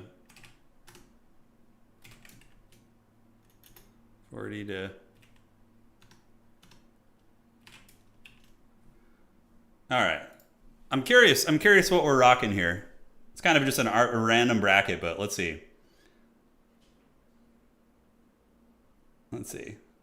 I know a guy who puts ketchup on pizza. That's not that... I mean, that's not that forbidden, is it? Excited to see elementary school Turin fans. Yeah. Yeah, I know that 26 to 39 is going to be... Oh, dude, we got the powerful 50-year-olds in here. Let's freaking go, dude. My people. So I was at the clothing store the other day, and I have you guys ever heard of the brand? It's like the Old Guys Rule brand. You know? There's like a brand of t-shirts in America. It's called like Old Dogs or Old Guys Rule, and it's all like just like dad jokes with like, you know, fishing on it. And like I was eyeing it. I almost bought one. I was like, I'm not there yet though. I'm not there yet, but I was eyeing it. Yeah. Yeah, with the dash of English mustard. Oh, dude. 48 here. Powerful, Ethan. Still going. Still going strong. All right, yeah, that's it. That's pretty much what I expected, this bracket here. Yeah, that's what I expected. Pineapples on pizza is legit. So when I was in high school, I used to love pineapples on pizza, and then I got food poisoning from eating it once at Domino's, and I could never touch it again. I was literally like curled up in a shower for like 8 hours, just dying. Hell yeah, dude. We got some variants here for sure. Got to throw in that Gen Z. I don't know anything about Gen Z slang. I have no idea. All right. Let's get it, dudes. All right. I see it. It is time. Welcome to the semifinals, ladies and gentlemen. It is going to be a glorious duel between Boss Toss. Boss Toss coming off a heated victory against the Ogre Kingdoms. Going to be going up against the defending world champion in Solasora. So Solasora here going to be rocking Grand Vomitus, the Prince of Bubos. And yeah, so it wasn't a mistake earlier. It was not a mistake. Curse of the Leper was brought intentionally with Stream of Corruption, so just looking to spam cheap spells. We do also have Changebringers up in the sky, so the Marauder Horsemen are really going to need to, take these things down. If the Changebringers are allowed to feast, it's going to be a really bad time. We got blues and pinks, backed up by Fiends of Slaanesh, and on the backside it is going to be Marauder Horsemen. And Marauder Horsemen fending off the Nurglings. And they'll be pretty good against the Nurglings. They'll definitely be able to javelin them down. For the rest of the build, it is going to be Marauders with Spears, backed up by basic Marauders, some Javelins in reserve, Wolfric with Lore of Boats in the Woods, and a dreaded Warshrine Mammoth. Oh, hell yeah, dude. Let's go. I love when people bring the iconic centerpieces of their factions. It's super fun. All right, so battle on the far side. Changebringer is going to be screening out these horsemen, bathing them in hot fire, and immediately some very cost-effective warp damage on the forces of Bastos here. Bastos going to be advancing up with his Marauders, though, but it's going to be intercepted very quickly by Grand Vomitus. Oh, but he gets cooked by his own Changebringers. Oh, no. Takes a little bit of damage, but overall, very worth it. Out of the gates, very, very advantageous start here for the forces of Solasora. I mean, those Changebringers, something needs to deal with them. Is there going to be a Buna caster? Buna would be pretty good as well. So the Mammoth going to be getting cooked, taking a lot of HP damage, as we do see the Marauder Horseman being forced back here, and Grand Vomitus is basically just running escort for the Changebringers. He's just trying to protect them where he can. Nurgling, some blues moving up.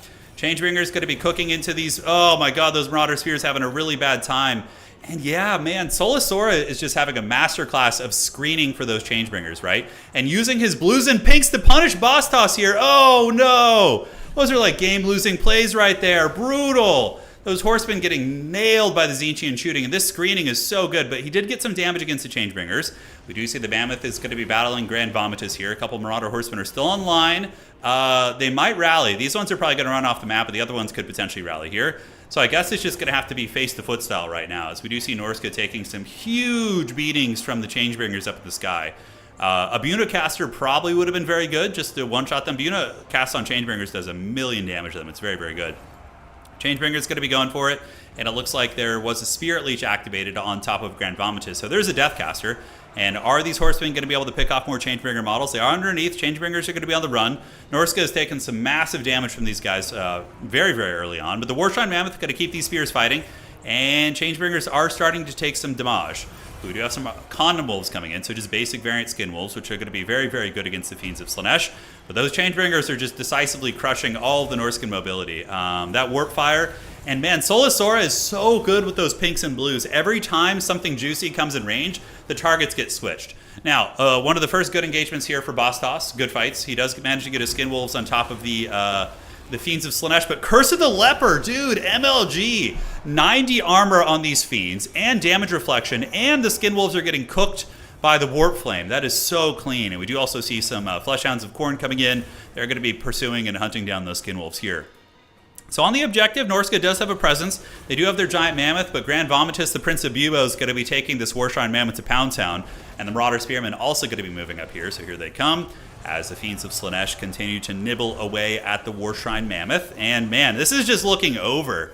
The Warshrine Mammoth is going to be routed and killed. The Changebringers are just rampaging. All the Marauder Horsemen are offline.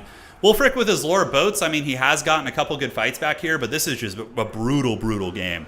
And once again, Solasora showing why they are the defending world champion. Just very, very strong. And those guys going to be getting melted. We do see the Marauder Spearmen there. And there is going to be a Doom and Darkness. So yeah, not bad. I mean, Doom and Darkness can help you crumble down demons. You see it does lead to the disintegration of these blues, which isn't bad. Is Bastos going to be able to find a way back in this game? He's extremely good. Bastos is like an S tier player. Very, very good. But I mean, man, some of these losses early, like the Mammoth and all the Horsemen and everything, Changebringers get away with an unsummon there. We're going to see. So Norska has stabilized its back objective. They were able to hold on to that, and they have not. Oh my god, look at this objective. Norska was so close to getting it, but Solasora able to hold on to that one. And now Norska is just getting bathed in pink fire here, guys. Just getting absolutely bathed in pink fire, which is brutal. Grand Vomitus going to be coming across, heading over to the objective here. We do see the Skin Wolves on the point, and yeah, Norska might be able to hold it. We do see the Frost Doggies battling the Evil Doggies, but the Evil Doggies have Curse of the Leper. Yeah, 90 armor demons with damage reflection is pretty sweet, right? Tons of Norska's damage is non-armor piercing, so being able to get that 90 armor boost for, very cheap and also trigger the Nurgle lore passive is very, very strong in my opinion. On the side objective, we do see the pink securing that, and Solasora definitely in command of this game right now. Wulfric, I mean, there is a chance that Solasora blunders Grand Vomitus. The value trading is kind of even, and there is some demonic disintegration going down. It's not 100% over. There are opportunities for the Demons of Chaos to blunder and lose this game. But as it currently stands, the Demons are certainly in an advantageous position. Those Changebringers, I suspect that Soli is going to call in the Changebringers again, and Norska probably just won't have the tools on the field to deal with them. Although, this is pretty clutch here. We do see Grand Vomitus getting whooped on by Wulfric as he tries to retreat. He's a little bit too slow and chunky to get away there. Fiends of Slaanesh being called in from the side, so we do see the Fiends coming to run some interference here. And this is how you do it for boss toss. If you get a snipe on Grand Vomitus and are able to break him, you're right back in this game. So Wulfric, the Hunter of Champions, trying to put this game on his back here, as Grand Vomitus is going to be retreating through his infantry formation, and it looks like he is going to be able to get away. So Norska is a very tenacious faction. We do see some Plague Bears being called in on the far side here. A very good infantry unit against Norska. When the Javelins are offline, they can do work. And the Norskan Ice Doggies do get taken apart by the Crossfire of Tzeentch, as well as the Fiends of Slaanesh here. So they're going to be able to rip and tear into these bad boys. And looking towards Objective 2, we do see Objective 2 looking pretty okay for Norska for now, but the Demons are definitely closing in. And are these Fleshhounds of Khorne? Yeah, Fleshhounds of Khorne versus Marauders. Marauders should actually have an advantageous fight there. And Grand Vomitus, he's probably learned his lesson. Stream of Corruption, very nice cast there. Going to be doing some good HP damage and triggering the Nurgle lore passive. Chaos Furies of Khorne coming in to rip apart these units. And we do see double Frost Doggo coming out. But I think this is the death blows here for Norska. All they really have left is like one tattered Marauder unit, Wulfric, and yeah, these Marauders are going to be ripped apart by the Furies. So they're going to get swarmed in the back. Furies are just going to tear them to shreds. And that, ladies and gentlemen, is going to be all she wrote for those Marauders here. Over towards Objective Uno, there are some pinks just camping out there. Plague Bears moving up. Not really much for Norska that can kill a Plague Bear unit. Some Marauder Spearmen going to be trying to come to the point. But the problem is Solasora has the objective advantage too. It's not like a situation where Norska can just sit back and cackle. Your best bet is just to go for a snipe on Grand Vomitus, which is hard. I mean, he has more HP than Wulfric even in his current state. He's a huge Nurgle demon, and he's going to be incredibly tough to drag down here. Pink shooting doing well. Fiends grinding it out. And yeah, the Chromatic Abominations and the Pink Horrors are also going to continue putting good firepower down as the Demons advance up towards Objective 2, knowing that these Marauder Spears are going to be breaking in a matter of moments. And the Plague Bears, the inexorable advance of chaos, they're coming for it. And they're going to get there, and it is going to be no mercy. So Plague Bears pushing, Flesh Doggies pushing up as well. Going to be attacking into the Norskan Ice Wolves, and I think this is a time where we see the Norskan battle lines collapse. It's basically just Reaganomics now, the trickle-down theory. He's going to be bringing in the old Marauders and trying to trickle down all this wealth on this objective, but I don't think it's going to work too well. The Demons are probably just going to farm them. Plague Bears one Plague Bear could probably literally solo all three of these infantry units over the course of a long grind. Marauder Spearmen just do not have great damage output against infantry. It's not like terrible, but it's not great. So Fiends and company folding it up. Grand Vomitus cackling up in the sky, and the Fiends of Slaanesh are just going to keep tearing through these units. Yeah, Wulfric is going to be pinned down by those bad boys. Objective starting to flip here, 800 points. Boss toss down in value. Not by a ton, but you know there is demonic disintegration to take into account. And we do see the caster actually of Norska looking like he's potentially going to rout here. He's at 9 leadership. Solasora with a bit of a miss there. I mean, it still makes contact, but nothing too crazy. Plague Bears have arrived up on the point. Marauder Spearmen also only have 15 armor, super weak against Tzeentchian shooting, so all the little Tzeentch gremlins are going to be able to get some good poke in there. And now comes Chad Vomitus. He lands, he bashes that caster right on the dome. The Norskan Deathcaster is going to be fleeing, and Wulfric is probably going to be able to hold for a bit longer. He's pretty tanky, but yeah, overall Grand Vomitus is going to be able to cycle charge him. And the Legions of Chaos, the Demons, have made it to the Grand Finals. Now, interestingly enough, I think if we had different players on the Demons of Chaos, I would not have had them on my bingo card as making it to the Grand Finals. But with Solasora, you know, the strongest player in Total War Warhammer 3 right now, yeah, you know, you're gonna see it here. Changebringers, value on them, they got 1,600, but like it wasn't necessarily, yeah, their value was insane, but they got unsummoned and got a big refund. But they shut down all of the tools that Norska needed to win. It killed the Mammoth, and it killed the Marauder Horsemen. So then all the demons weren't being shot by anything. They were able to just go free willy, right? So GG, well played. Yeah, that was a very, very strong performance. And cool seeing Grand Vomitus and Curse of the Leper being used. You know, that's some crazy shit. All right. So, GG, well played to those champions, and now we're going to be jumping on over to the other side here. So we have, what is it going to be? So checking here. All right. And where are we? Okay. Where are we at? So it's going to be Scrambled Egg Special versus Anticity? Yes. All right. So lobby code, please. And let's do Anticity as well. It's pretty wild, man. Anticity just takes like a huge break from competitive, plays casually on the side, more or less, and then comes back and just crushes 4 tournaments, and then is here in the basically the epicenter of this tournament. Pretty cool stuff. All right, so I'm in Ents lobby. All right, so Vampire Counts versus Warriors of Chaos. This is very hype. Legit feedback. I have no idea how YouTube works, but are you able to queue ads to play between matches? I want to watch them. I don't. YouTube just kind of randomly plays them. Yeah. Are you talking about on the videos or on the stream? And you can also rewind in my videos. So on the live streams, if like YouTube trolls and throws like, I don't know. As far as I know, YouTube plays an ad when people join the stream for the first time, but they've been changing in like, oh my God, dude. So YouTube, when I publish like a video or like a live stream, it's just kind of sitting on the back end of my YouTube channel. YouTube has changed their policy. They have this new thing where they're like, oh, we're going to automatically place ads in the most efficient spot for you, okay? In your videos. And then you go to look at your video and it's like a 15-minute video and it has like 20 ads in it. Like literally every 45 seconds they have one. You're like, Jesus, YouTube, like calm down, dude. They get, yeah, it's the AI are taking over. It's been a thing though, so hopefully it's not happening too much on streams. Yeah. Solosaur Kawaii profile picture. Oh God. So this is going to be fun as hell. I think, I don't know. I would expect Warriors of Chaos to be favored here, but Scrambled Egg he's a menace.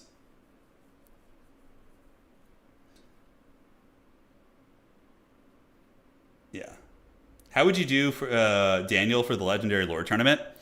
You know, honestly, we could have Demons of Chaos. Like, all the named Demons of Chaos characters would be represented, including Be'lakor.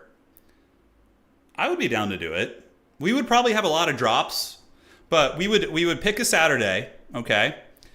We would have open signups, all skill levels involved. And yeah. Yeah, I mean, pretty much every platform has its issues for sure. Like, you know, Twitch is a whole nother beast. I have thought about dual streaming on Twitch. You know, I don't think there's any downside to doing that, but I'm just such a boomer. I just like, I'm so comfortable over here, you know? What are you guys' perspectives on that? Would it be like is there better viewing tools for some people over there? Do some of you guys prefer to watch on Twitch? I mean, I prefer YouTube myself, but if there's some of you guys who would just be like, yeah, you know, I'll hang out on Twitch too, whatever, you know.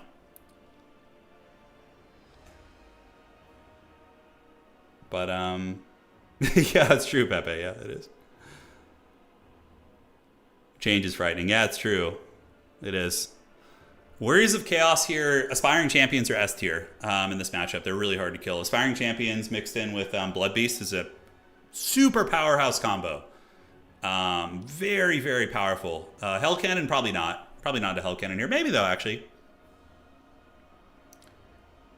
Twitch has become unwatchable for me. Yeah, that's what I prefer Twitch chat personally, but I enjoy YouTube format watching more. Okay. Yeah, I mean, I would always stream on YouTube, obviously. YouTube would always be my priority. It's just like I can dual stream. There's nothing stopping me from dual streaming. So just running a software that just sends the stream to both platforms.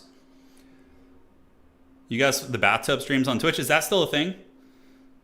I remember there was some drama with bathtub streams where they were like, you would go to Twitch and the entire front page would just be like hot tub streams and shit. And then they like gave them their own section or something on the website, I remember. Yeah. I dropped Twitch years ago as I got older. I feel like it's, yeah, coming of age thing. Yeah. Respect that. Yeah. My neighbors' kids they're awesome. They're really good kids. They're super into streaming and stuff. And they definitely enjoy the Twitch from what I can tell.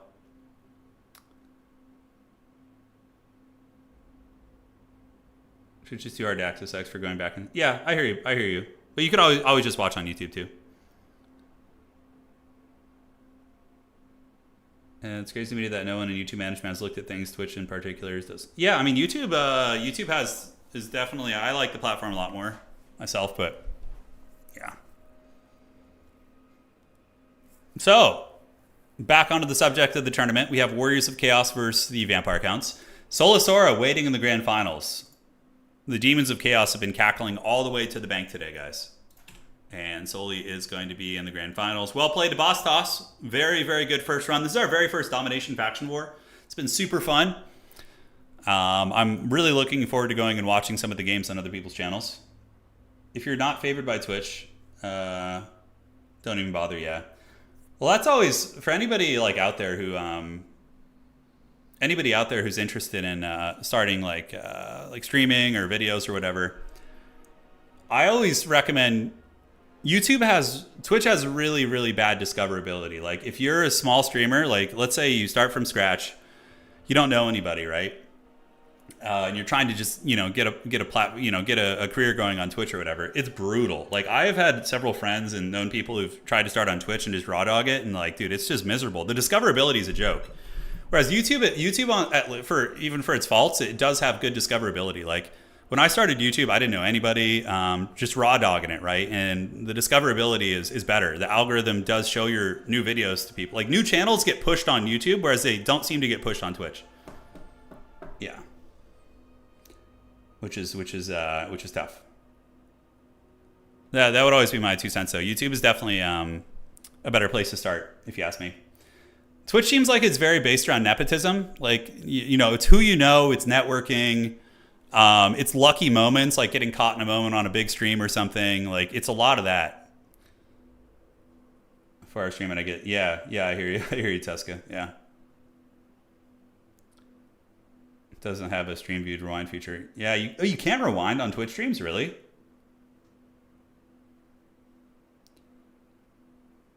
Yeah, Griven, agreed, and that's a good thing. I think it's good to push, newer platforms and people who are starting out. YouTube's definitely better at that. Yeah. You did start here back when streaming was on YouTube. To be fair, I didn't stream for a long time when I started my channel. My first live stream was like I think a year and a half, 2 years into my channel. It was a ways in. We didn't stream. Streaming was not a big part of what we did when we started. Hot tub hot dog tournament. Fish also needs to stream during the right hours. Twitch really operates on a trickle-down economics basis. Yeah, kind of does, doesn't it? Yeah. Yeah, networking is very big on Twitch. Like what you saw with like this last big World of Warcraft event, like, OnlyFans or whatever it was called. Like a lot of people probably got a lot of growth from that. Yes, and if you are enjoying this faction war, please do drop a like. It helps me gauge what you guys are interested in. So whichever videos I see the most interest, I will do more often. Definitely would be hyped to do a faction war at least once a month. It's a bit of organizing, but not too bad. Bring back the hot dogs. I love hot dogs. The best thing is making Pone eat the hot dogs, though. It's his favorite. He loves hot dogs. Okay, Anticity is ready. If I had to guess Anticity's build, it's Aspiring Champions.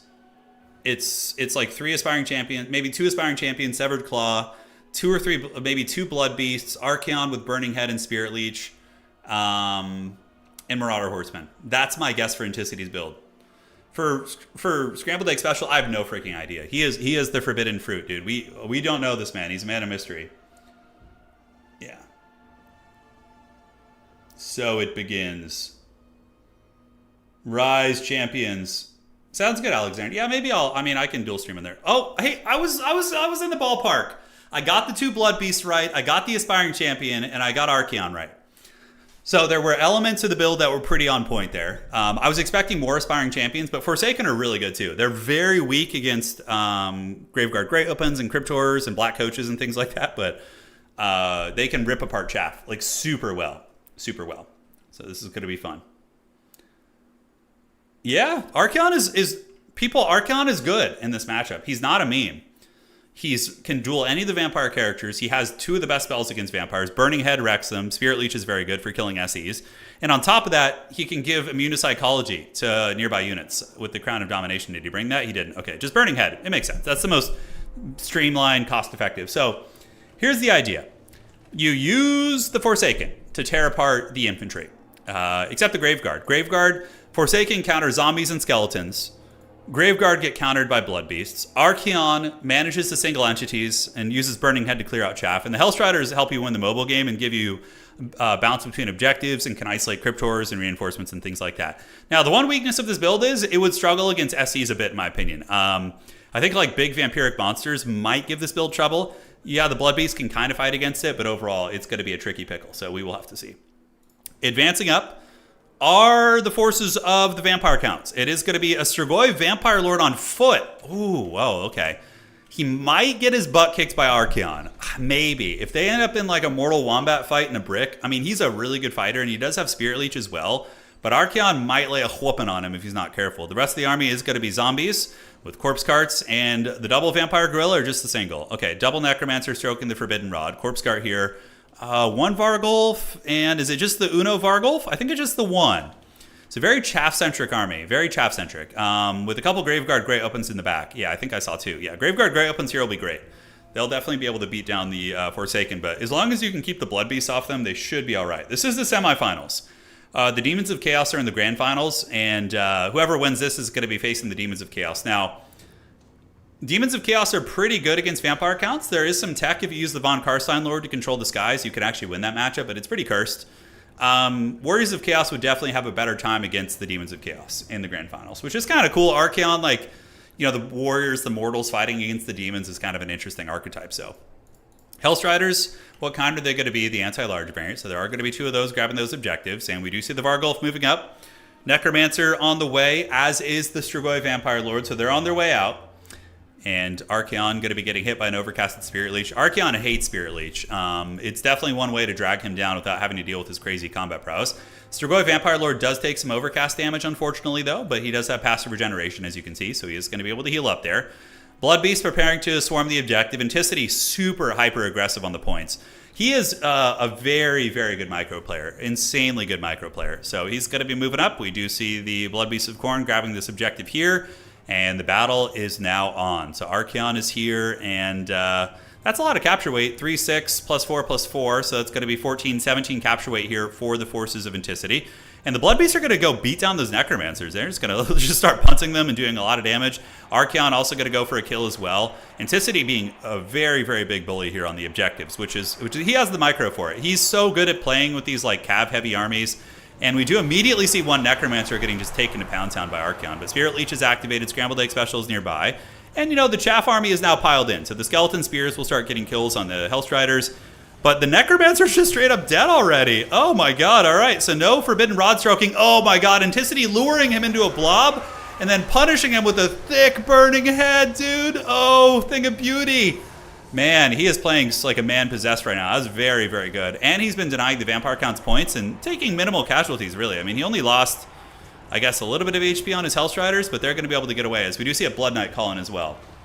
So Blood Knight's going to be good. Soul of Damnation is extremely meta, and it's going to be blasting into the Necromancer. I love the Soul of Damnation pick. We do have Forsaken moving into fight, and the Forsaken have engaged, but they're going to get crushed by the Graveguard Grey Opens. They will be able to wreck the zombies, though. So here comes the mutated monstrosities of chaos as they move down and begin to rip and tear through the zombies hemorrhaging casualties. So now Vampire Counts have secured their home objective. The Burning Head certainly isn't going to end the game because it just killed mostly chaff units, but that was a favorable fight for Anticity, as we do see the Hell Cannon now shooting into the Blood Knights, and Blood Knights starting to take casualties. Blood Knights will be a good answer against Hellstriders and Blood Beasts. They can actually uptrade into both those units pretty effectively. Graveguard Halberds have been able to massacre the Forsaken and will actually counter the Aspiring Champions as well. So this is actually a very good fight for Scrambled Egg Special here. And the Blood Knights do rear charge into the side here, but now are going to be piled in on by the Blood Beast. So they're going to need a little bit of milk. Skeleton Spears are coming in. No summons for the Vampires, but the Blood Knights do kind of rally at the last second to meet their charge. Konigstein Stalkers moving in, Skeleton Spears. This fight actually not terrible for the Blood Knights. Well, there's going to be a big Burning Head coming down from Anticity once again. Now, it doesn't do a ton of damage against armor, but it will help clear out the Konigstein Stalkers. Here in the back, we do see the Vargul fighting against some of these heretics here. But Skeleton Spears buffering is really good. And we do see Anticity actually starting to lose this fight a little bit, as the Blood Beasts do get forced back by the Knights of Red Keep. Hellstriders being forced back as well. And here we get more Hellstriders coming around the flank. Anticity just with some wild-ass cav micro here on the side. But a call-in of the Dire Pack is a great choice. Dire Pack is anti-large. They actually will defeat a Hellstrider in combat because Hellstriders rely on their anti-large bonus. And against infantry-sized hounds, they're going to have a terrible trait. So Dire Pack will actually crush those Hellstriders. So Scrambled Egg Special actually getting an advantageous fight right there and is going to be forcing the Lord of Chaos back. Anticity has definitely been maining Chaos lately and winning a bunch of tournaments with them. So that is that. Another Spirit Leech going to be activated. And the Vargulf Gorilla coming in. The Vampire Gorilla is moving after the Lord of the End Times and does get a nice little punch in the face there. And we do get the Blood Beasts of Khorne moving across and laying a bit of a whooping down on that Vargulf. Vargulf's going to want to run away, or maybe calling the Blood Knights to help here. We'll have to see. On the backside, another Hellstrider called in, but the Blood Knights do disengage from this center fight and do maneuver over to chase away the Hellstriders, at which point the Dire Pack is going to be moving in. It seems like both these players just have S-tier micro. It's very, very clean. Scrambled Egg not really making any micro mistakes, and Anticity is not really either. I mean, very clean stuff. Another great Burning Head, going to be cooking a bunch of the zombies and skeletons, and we do have Cryptors battling against Blood Beasts, which is very heavy metal. But the Graveguard will endure the Burning Heads and hold. Blood Beasts and Hellstriders moving back into the zombie blob, but opting to retreat Anticity with very, very frenetic micro here as he does retreat these Hellstriders. And he's got 4 of them still, but the Blood Knights are keeping him honest. But the Kraken King is winning on the objectives. You know, he's got a firm hold on objective 3, not even being contested at all. Vampire counts are definitely out value trading though, and they're probably starting to pull ahead on the value, but the question is, will they have enough time to get the objectives back? So counter-striking here. Archaon, Lord of the End Times, going to be leading a charge to run down the Knights of Red Keep. Cryptors coming in. Dire Pack trying to get away, but Anticity does manage to catch them. Looks like they might turn and fight at the last second here. The Blood Knights actually do just turn to commit to the fight with some Skeleton Spear support. And we'll see if the Cryptors are going to maneuver over here. So Anticity basically came around here with all of his mobility, using his 100 speed Hellstriders with Archaon leading the charge. Maybe going to find some success. But these cheap little Skeleton Spearmen are going to make a big difference in this fight. Their anti-large bonus will trade very well into the Blood Beast units and also will drag down the Hellstriders. And the Blood Knights, once again, performing very well. Cool to see elite cav and elite units being, used in a highly competitive tournament, semifinal. So it's very, very fun to see. Now on this side, we do see the Warriors of Chaos faltering a little bit. The Graveguard with the great weapons are going to be cruising up towards Objective 3 here. And the Blood Beasts are also still fighting. But overall, the Vampires are winning a lot of these grinds. And Archaon the Everchosen is going to be forced back right now. So he is at 57 leadership. He has insane leadership. But the Undead are winning so many of these fights here. Luring the Hellstriders into like Blood Knights, and the Dire Pack is doing well. The Cryptors and the Graveguard infantry out trading the big Forsaken flank here, right? So all those Forsaken kind of paid the troll toll. And now we are going to be seeing the Vampires moving to this objective. And I mean, Scrambled Egg comfortably wins on 2 objectives here. So with Anticity falling behind here, I think that Scrambled Egg is starting to run away with the game here. We do see Archaon the Everchosen hunting down the Vargulf. He's going to need some big picks here. But the Knights of Red Keep, as well as the Cryptors, are going to be able to screen here. Blood Knights have just been super pimp in this matchup as they do retreat back. And value on the Blood Knights is going to be sitting at about 1,300, which is very respectable. Certainly a good invocation target. But Vampire counts are about to flip this objective, it looks like. Scrambled Egg Special is going to get it with his Graveguard, so they are going to hunker down here. The Hell Cannon still generating decent value. Definitely targeting the Graveguard is a good idea. And a Nurgle Caster coming in. Good tech by Anticity, something I do myself. Always bring a Nurgle Caster if you're going to bring Archaon to counter the Spirit Leech spam. So he did that, and Archaon gets a Fleshy Abundance, and he's going to be back on the menu a little bit. So Remnants of the Blood Knights moving in. Vampire count's looking pretty healthy in this blob. 1 unit of zombies crumbling down, but the Forsaken have faltered. And now comes the finisher, the Mortis Engine. So the Mortis Engine is going to be targeted heavily by the Hell Cannon if Anticity is paying attention, and I know he plays from outer space, so he certainly will. But is there enough ammo left to finish it off is the question. Vampires completely fold up the Warriors of Chaos on the side point. Couple Aspiring Chads on their way in. But Cryptors and Graveguard Great Opens actually beat them. Aspiring Champions do lose against Graveguard Great Opens, and it's not a good trade for them. But yeah, these Blood Knights hearing no bell whatsoever, getting 1,500 value. Warriors of Chaos might get friggin' folded up on their back point. The Children of the Night moving in, the Cryptors, and the Strigoi Chad King. Dude, look at this guy with his Macklemore coat here. He's got that fur coat on there. He's going strong. So Spirit Leech activated on Archaon the Everchosen. Once again, going to be forcing out another Nurgle heal, which is going to be taxing the Winds of Magic. And Chaos, Vampires actually not opting to push into the Realm of Chaos. They're going to be pulling back, securing their 2 home objectives, and playing very, very cautiously here, So they're going to be coming back here. Hellstriders moving in, but zombies have arrived. Hellstriders will be good against Cryptors if they can isolate them. And the Forsaken are moving up for Anticity. Could there be a comeback? I think the Spirit Leech spam on Archaon is going to be pretty devastating. A couple Blood Knights still fighting him. Archaon sitting at 2,100 HP. On the back objective, the Mortis Engine has arrived, and Scrambled Egg Special is going to be calling out Cairn Rays, which I like the Cairn Wraith pick now that Archeon is out of Winds of Magic, probably. The Hell Cannon, though, is also out. So, like, this is just a veteran play. Cairn Wraiths are very weak into Burning Head and Hell Cannons, but once both those elements are not really a factor in the game, that's very, very good here. Poppin' tags. Dude, he's Macklemore, dude. I'm telling you, the Strigoi Vampire Lord. All right, so now comes the dreaded Mortis Engine. And the Vampire Gorilla tanking those shots like an absolute champion. Vampire Count's, of course, known for their healing. But the Mortis Drain is going to be going, and we do see the Forsaken really starting to suffer the wrath of that drain. Cryptors here are going to hard counter these Forsaken. We do see Macklemore over here fighting against the Aspiring Champions. And he's a hard armor-piercing character, by the way. He's got high melee attack, really good AP values, and poison as well, which is going to be incredibly strong. So Archeon is Spirit Leeched, and we do see Objective 3 belongs to the Vampire Counts, holding it pretty well as they do fend off the Chaos elements here. This is the last stand of Anticity here, as the Mortis Engine just continues to drain down all of these different units, and the Cairn Wraiths are going to be on their way up. So those Cairn Wraiths will be able to rip and tear now that Archeon is out of Winds of Magic, most likely. Although Archeon himself, he's kind of low, man. Only 1,200 HP. He does manage to surround the Vampire Gorilla with Hellstriders in the midst of Chaos, which is very good. I mean, getting a pick on this Hellstrider would be nice. Archeon getting Gorilla punched in the face, though. And now the Dire Pack and the Cairn Wraiths moving in. Hell Cannon is also out of ammunition, guys. So the magic damage for Chaos is really diminished here.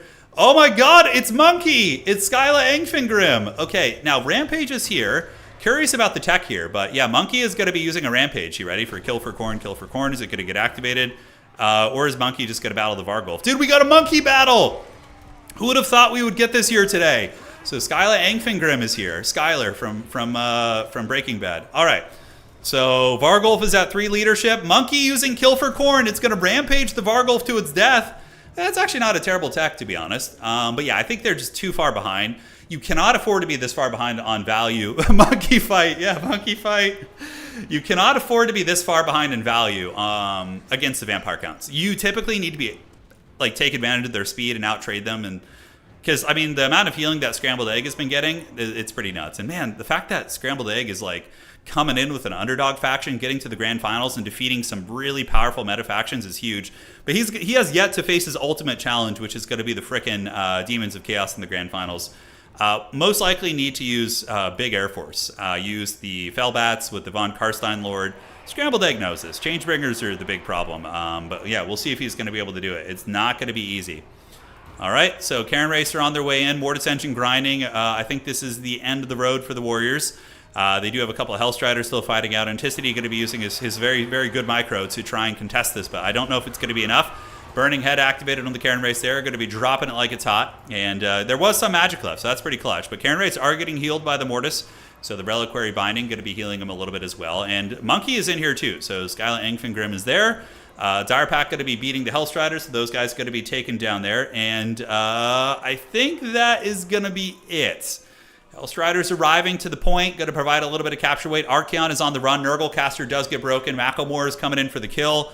And on the back point, we do see a couple of zombies reinforcing, as well as Blood Knights being called in. So the Blood Knights got 1,500 value in their first run in Episode 1. And now, I mean, the Blood Knights counter everything that Anticity has. It counters Hellstriders, will kill Archeon, will kill the Monkey. Going to be able to take down all these units. So Anticity is basically just desperation scrapping at this point, which mad respect for it. At this point, you definitely got to do it, right? Because you're in the grand finals or semifinals.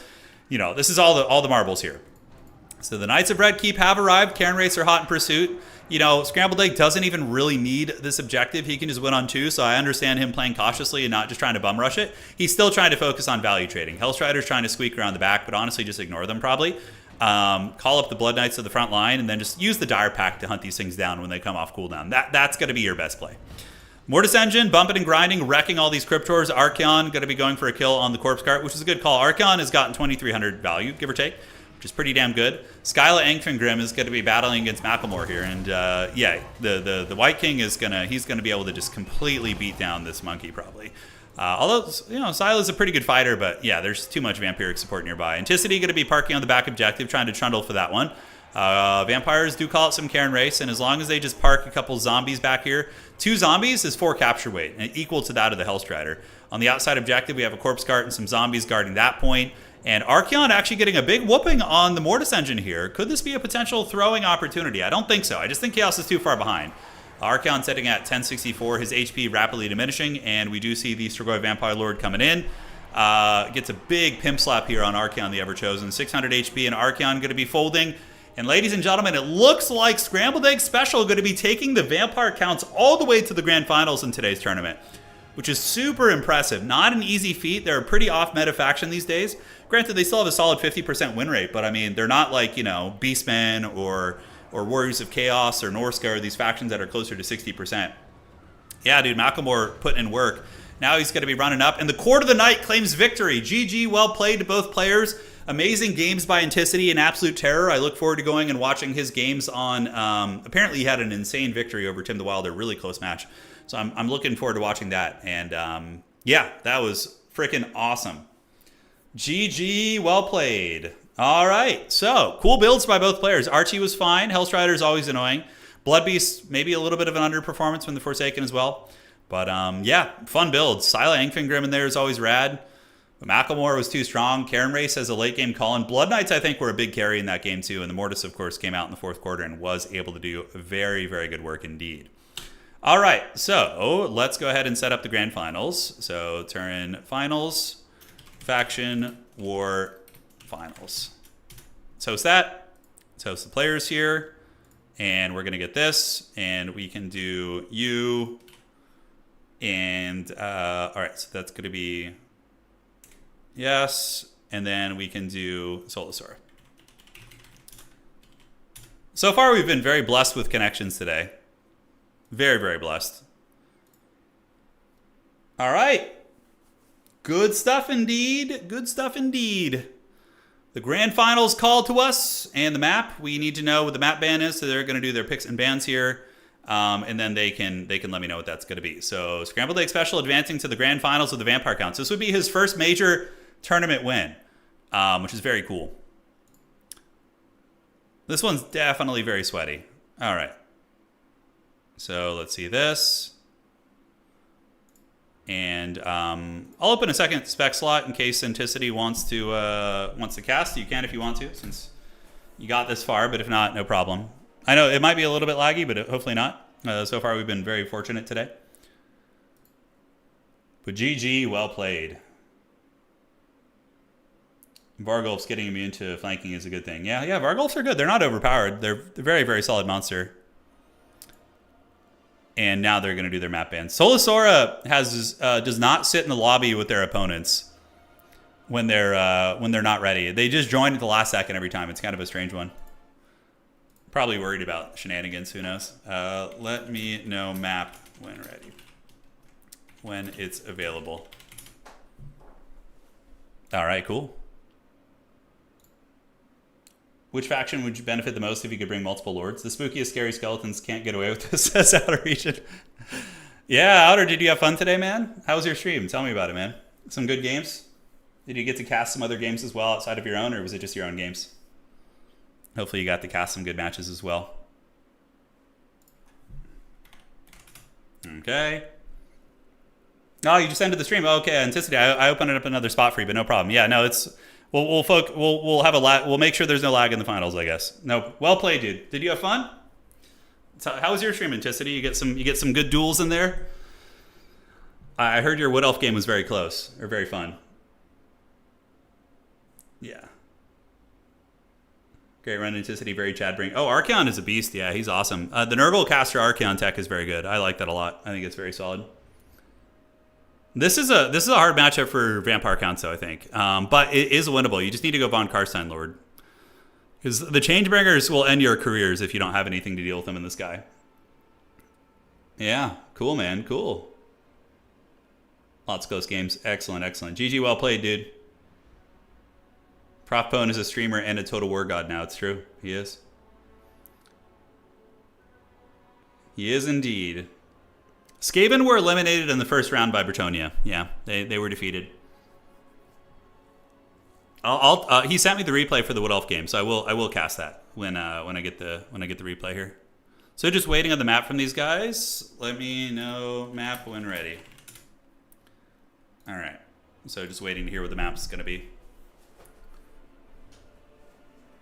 Yeah, cool seeing Sila Engfingrim. the Rampage can be quite clutch. And I guess, you know, if there were a matchup for Scylla, Vampire counts because it can fight Vargulfs. You know, there's a lot of like big, lightly armored things for it to fight. And, you know, Rampages are pretty brutal against Vampire Lords too. Yeah.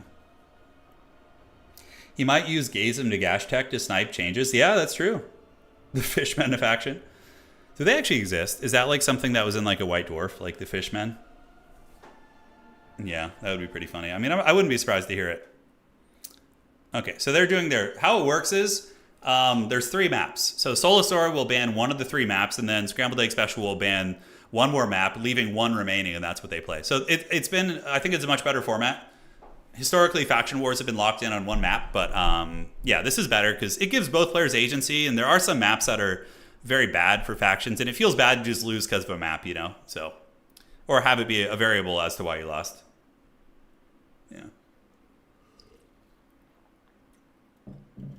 There have been sprinkled in lore for decades. Fishmen are ancient. Okay. Are they like Innsmouth, like Cthulhu kind of fishmen? Like, what is the aesthetic? Are they kind of like H.P. Lovecraft fishmen or just like comedic and meme fishmen? Dude, we'll get them, dude. For Frodo. Yeah, this is a fun grand finals though. Definitely. I mean, I probably would have banked on Solosaur making it to the grand finals. Like if I were filling out a bracket. So we have something in Discord called Match Madness, where you get to this is best of 1. You get to fill out a bracket and guess who wins the tournament. Whoever has the most correct guesses gets a $25 gift card. It's pretty fun. I definitely would have had Solosaur getting here. Vampire counts, I would have assumed they would have run into some hard matchups earlier. But yeah, I mean, he's really, really played like a man possessed. Yeah. Slanesh got knocked out by Wood Elves. Yeah, but you can... I would say that matchup's probably maybe a little bit Slanesh favored, but you have to remember, Tim the Wilder's a machine, dude. He's super good. He's super good. So I'm not surprised to hear that. Paying the ad blocker tax. So thank you, man. I appreciate that. Your go-to whenever you're eating. Yeah, I for me that's grubby. Whenever I'm munching, I'll grab like a grubby Warcraft 3 streamer video or something and go watch it. I get that. Yeah, it's always fun. Thank you, Donnie. I really appreciate it. Would Harry Hammerstorm have been good in the last match? He's all right. I don't know, maybe. Like character hero hammer squads can be all right. Like against vampire counts, if you're on a map against vampire counts and you have an uber safe home objective, like Imperial Road, like a map where you just have a deep set home objective and you're just fighting over the middle, you can bring Harry and Eocold and the Festus and have like a Mortis engine with like, and it can actually do pretty devastating work against vampires. But yeah, you really need the map to be good for that. I think it's suboptimal. I think there's better builds than Harry, but he's not like terrible there. Yeah. Yes. Good. Grand Cathay was played today. Dark Age Rush played them. I think Grand Cathay lost in the first round to Greenskins. Orange Pest was able to win there. And then Orange Pest was defeated by Anticity in the next round. So Greenskins lost to Warriors of Chaos, which is it's a good matchup. Both sides can definitely win. I think Warriors of Chaos and Greenskins can go either way. Just depends on the builds and the engagements. How much do I need to donate for you to play the bottom 6 factions in a pick 6 tourney? You don't need to donate for that. No, I'll do that at some point. I will do that. You want me to just suffer and just play all the worst factions? I already did that, dude. I just had a Bretonian stream for you. It was just pure pain. Let me play Chaos Dwarves for a couple SFTs, get my bearings. We'll be playing Glade. All right, they're doing Glade of the Everqueen is the map. The Glade of the Everqueen has been the decided upon map. This is where the fate of the first Domination faction war will be decided. Yes. Arguably have more than Cathay once. So Cathay is getting, what are they getting? They're getting a hand grenade unit, and then the ogres were getting like a slinger type thing or something. Yeah, something like that. I'd be interested to see the ogre versus Norska game too. Ogres were defeated by Norska earlier. I think Boss Toss was able to win there. Tabletop stuff. Yeah, it's hard. I have no one to play with where I live. It's Pone has betrayed me for the last time. He has not moved out of his he hasn't quit his full-time job. He hasn't moved out of the state he grew up in to come play tabletop with me. So I Yeah, unfortunately, I have to get a tabletop game. I have to drive like I have a friend who can play like once every couple weeks, very casually. And aside from that, if I want to play tabletop, I got to drive like almost 2 hours to get like good competitive games in. It's rough. If I move somewhere where I have someone to play with, and you know, ideally it would be like a someone close to me who has time and is willing to commit to like doing a tabletop channel. I just don't have that, so it's Oh, so that's my fault? Yeah, it is. How could Pone do this to us, dude? I know. Just uproot his whole life. That's how you put that evil on me. Yeah. Well, this is going to be fun, though. Definitely going to let these guys take as much time as they want. This is a very, very nuanced matchup. Favored for Demons of Chaos, in my opinion. But, like, because Demons just go Zenchant shooting infantry, like blues and pinks, backed up by freaking a Changebringer and then, like, a huge Air Force. And it's hard. I don't live in Los Angeles, no. I live about 2 hours from Los Angeles. An hour and 45 minutes. So, yeah, I have to drive from where I live to Los Angeles to get games, basically.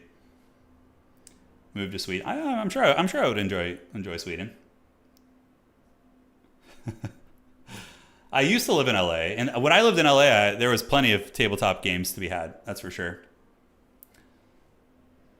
Plenty of tabletop games. But yeah, someday. You know, we are going to be moving soon. Well, what month is it? March. So we'll be moving in like October, and most likely we'll move out of this town we live in. Maybe not. Like, maybe we'll stay here. We're not sure, but we're looking at places. Who would win in a 1v1 battle? Karn the Betrayer or Arbal the Undefeated? Probably Karn. I mean, he's like a sci-fi character. Yeah. Karn is like probably just stronger, bigger, better armor, you know. I don't know if someone from Cali would survive in Sweden. Winters are long and dark. Yeah, it'd be a different for sure. My wife, she speaks a bit of Swedish. She could help us get by there. She studied it in college, so. Old world games are. I just finished painting. So I'm working on the Nuln army right now. So I just finished painting 2 war wagons for my tabletop army. I finished painting Hans von Lovenhoek. He's the new Nuln commander guy. And I got 3 Hellblaster volley guns, 2 cannons. It's just a full on gunline list. It's super fun.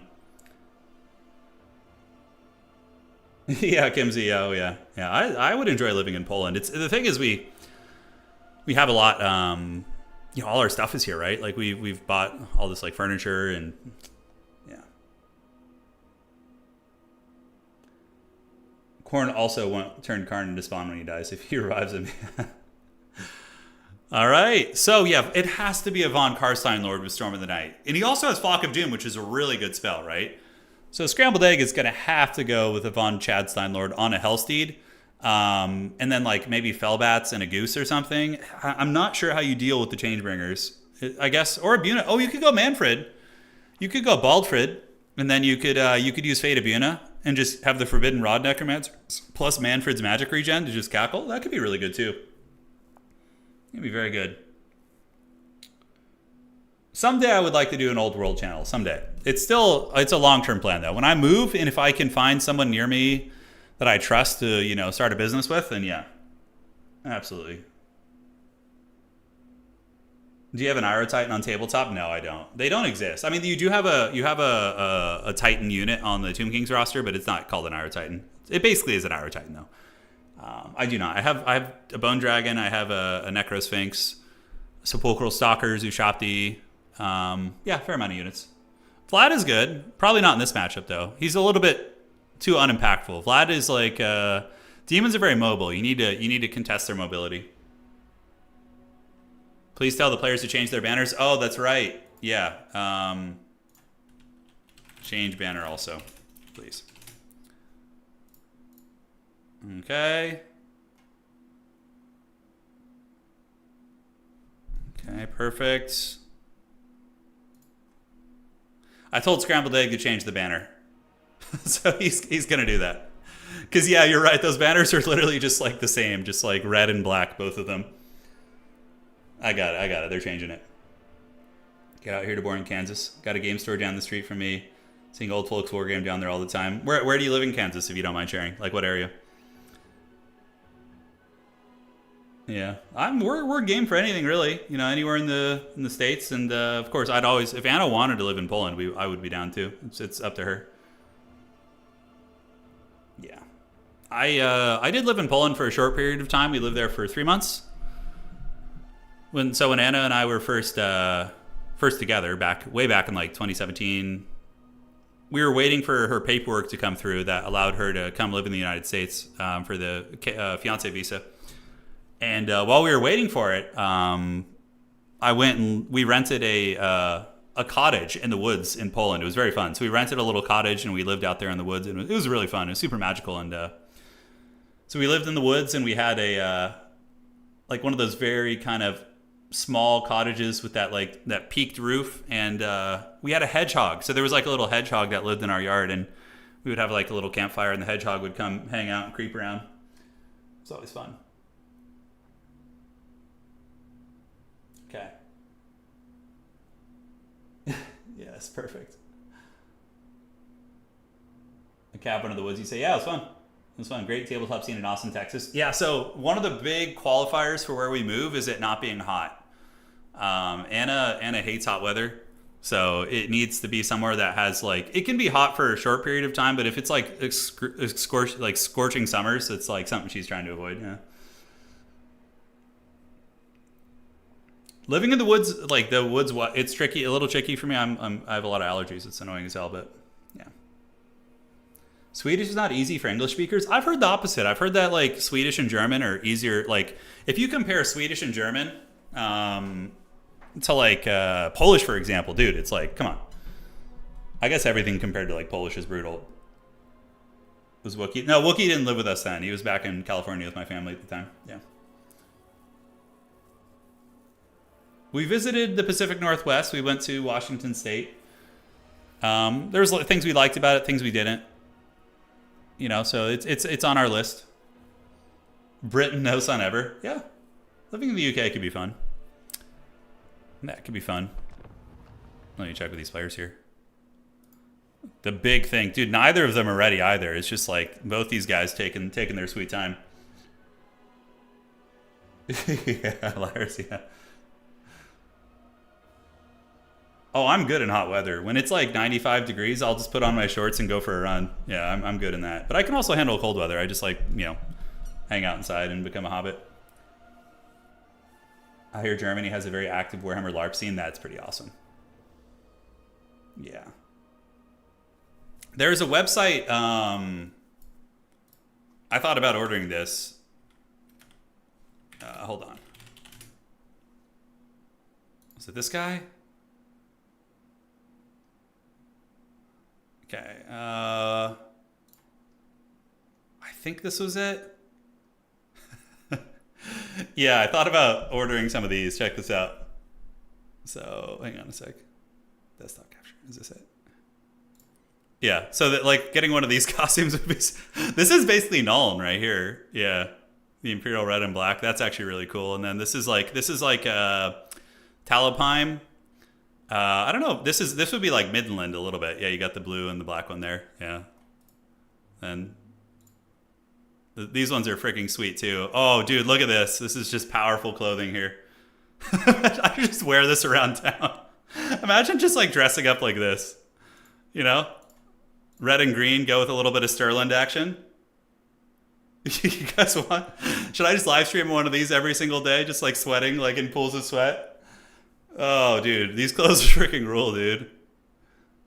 Yeah, red and white is Reichland. Yeah, that's right. Yeah, red and green. You got red and yellow. You got the dreaded McDonald's Empire. Black and red there. That's really cool. Yeah, the Nuln. That's like a Nuln outfit. Oh, dude. Are Anna and I gonna move to Germany and join the Warhammer LARPing community? Dude, I'd be so down. Let's freaking go. Yeah. Maybe someday. German people they're awesome, dude. Every experience I've had. So I've had tons of layovers in Europe, flying to Poland to see my wife in the past, and whenever the German airports are always awesome. The German people just are so cool and so nice, and I actually like the food a lot. Like I like that kind of food, like the very hearty food. It's like Polish food, German food. Like I really enjoy that stuff. Yeah. Only missing the floppy hats. We would do that for sure.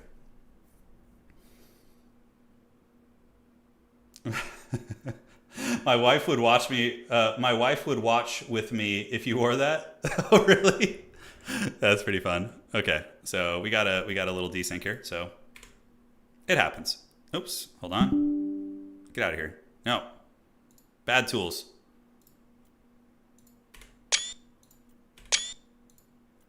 Okay, hold on. I gotta 1 and 1. Okay. So very strange. So we're gonna need to, I don't know if it'll restart this. We're gonna need to remake the lobby. So let's remake the lobby. All right, there's a desync of the game. Let's do this. Turin Faction War Finals. Let's host game as a spectator. And we'll get these gentlemen back in here. Same builds and same build. Okay, so now I'm gonna send the players the screenshot of the most recent 2. I think that's that. So let's copy.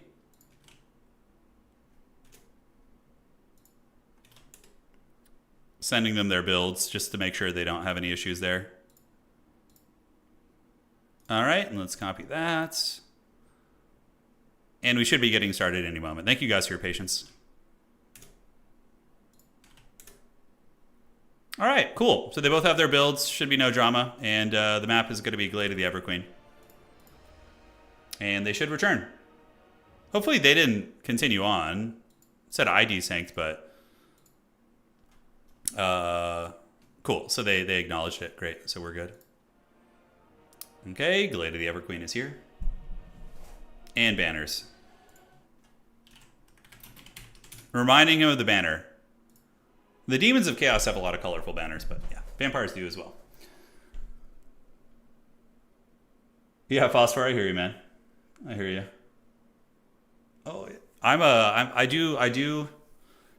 go through phases of being a beer enjoyer too, but the problem is when I get into drinking, I love like what country in Europe? We need to have the debate right now. What country in Europe has the best like thick dark beer? You know, I'm talking something that's just like thick, creamy, kind of like, you know, very very heavy foam, very like dark. You know, that's just my jam, dude. Oh, I love it so much. Is Red Olgor ever meta? Probably. He's not a caster, so probably not. Links for the old matches. They're gonna be as soon as we finish this. The stream is gonna go up as a video, and then I will have all those. Yeah, Ireland or Germany. Yeah, I've heard Ireland. I knew that. I figured it would be my ancestors. Ireland or Germany. Ireland, Belgium getting a lot. Germany getting some calls here. Czech Republic. Okay, it's a very contested, actually. Very contested. Ireland, yeah, fair play. Thick and creamy, say no more. Ireland is getting the most call-outs here for sure. Yeah. I love Guinness. Guinness is like probably my favorite. Yeah, I love it. Belgium makes the best beer point, but you describe Guinness. Basically, yeah. Okay, fair play. Yeah, I've always wanted to go to Ireland. Be a lot of fun. Go see some of my my distant family. Yeah, cool, man. I think my name on the Irish side was Faye. Was my grandma's name on my dad's side. Take a beer tour and find out. Oh, dude, I always gain so much weight though. You know, when you get into like your 30s, you're just able to put on more weight. When I was in my 20s, I couldn't put on weight to save my life. But now that I'm like 36, it goes really quick. You know, Belgian beer is top tier. Sounds fun. Yeah, sounds fun. All right, ladies and gentlemen, welcome to the grand finals. Let the sweat begin. This is our first Domination mode faction war. This is the first of many. There will be many of these. It's going to be good. And dude, his playstyle very similar. He really likes his Flying Demon Prince and then the Changebringers, so he's going to be protecting it. So, looking at the build here of Solasora, defending world champion, by the way. And this would be the 4th major event win for Solisora. I think Houseplant has 4 or 5, so Solisora coming to tie the accolades of Houseplant, which would be very, very impressive indeed. But Zarevic, the Feathered Prince, going to be rocking Blue Fire as well as Tzeentch's Firestorm for a little bit of crowd clearing, and the Gaze of Fate, which is a snare ability. So looking to snare something down and then roast it with the old Changebringers. Changebringers, don't need to explain these too much. Really good against vampires. Granted, Fellbats can chase them and disrupt them very effectively, but Furies counter Fellbats. So that's the hard part about this matchup, right? Is that you have to deal with the Changebringers, and their Air Force can typically beat the Vampiric Air Force. Depends on the situation. But here for Solisora, it's going to be Nurglings in the front vanguard, backed up by Plague Bearers and Pinks. And that is going to be it. Now, on the other side, the champion of the night is here. And guys, I'm very, very nervous here. Very nervous. He is going to be using the dreaded Wimplo, Kung Pao, face-to-foot style. He is just going to be eating those Changebringers on his shitty units and hoping he can survive. So he's got mass amounts of, oh my god, mass Graveguard. So I see 4 Graveguard, 2 Necromancers, Corpse Cart with the Balefire, and just mass Skeletons and Chaff. So Infantry Brick. Going to be trying to just, I guess, maybe stuff the demons, but the demons are definitely going to get up on the points quicker using their Nurglings, which is going to make that even harder. But yeah, this is the face-to-foot style. We do have Gaze of Nagash, so you guys, some of you in chat did anticipate using Gaze of Nagash to kill Changebringers. Is it going to be enough, though? So Heinrich is going to be using the Gaze and trying to pop the Changebringers out of the sky. And I mean, if the Changebringers do get blasted out of the sky, that becomes a very winnable matchup for Scrambled Egg Special, but he's going to need to... He's got all of his marbles here on trying to deal with it that way. Yeah, he's got all of his marbles there. Did the Necromancers have any spells? No, just Forbidden Rods. Forbidden Rod spam is really, really good. Every time you stroke your Forbidden Rod, you just kind of grab your meat and rub it. It gives you like what? Like 4 Winds of Magic or something like that, which is pretty damn good. So you're able to get 4, 8, 12, you know...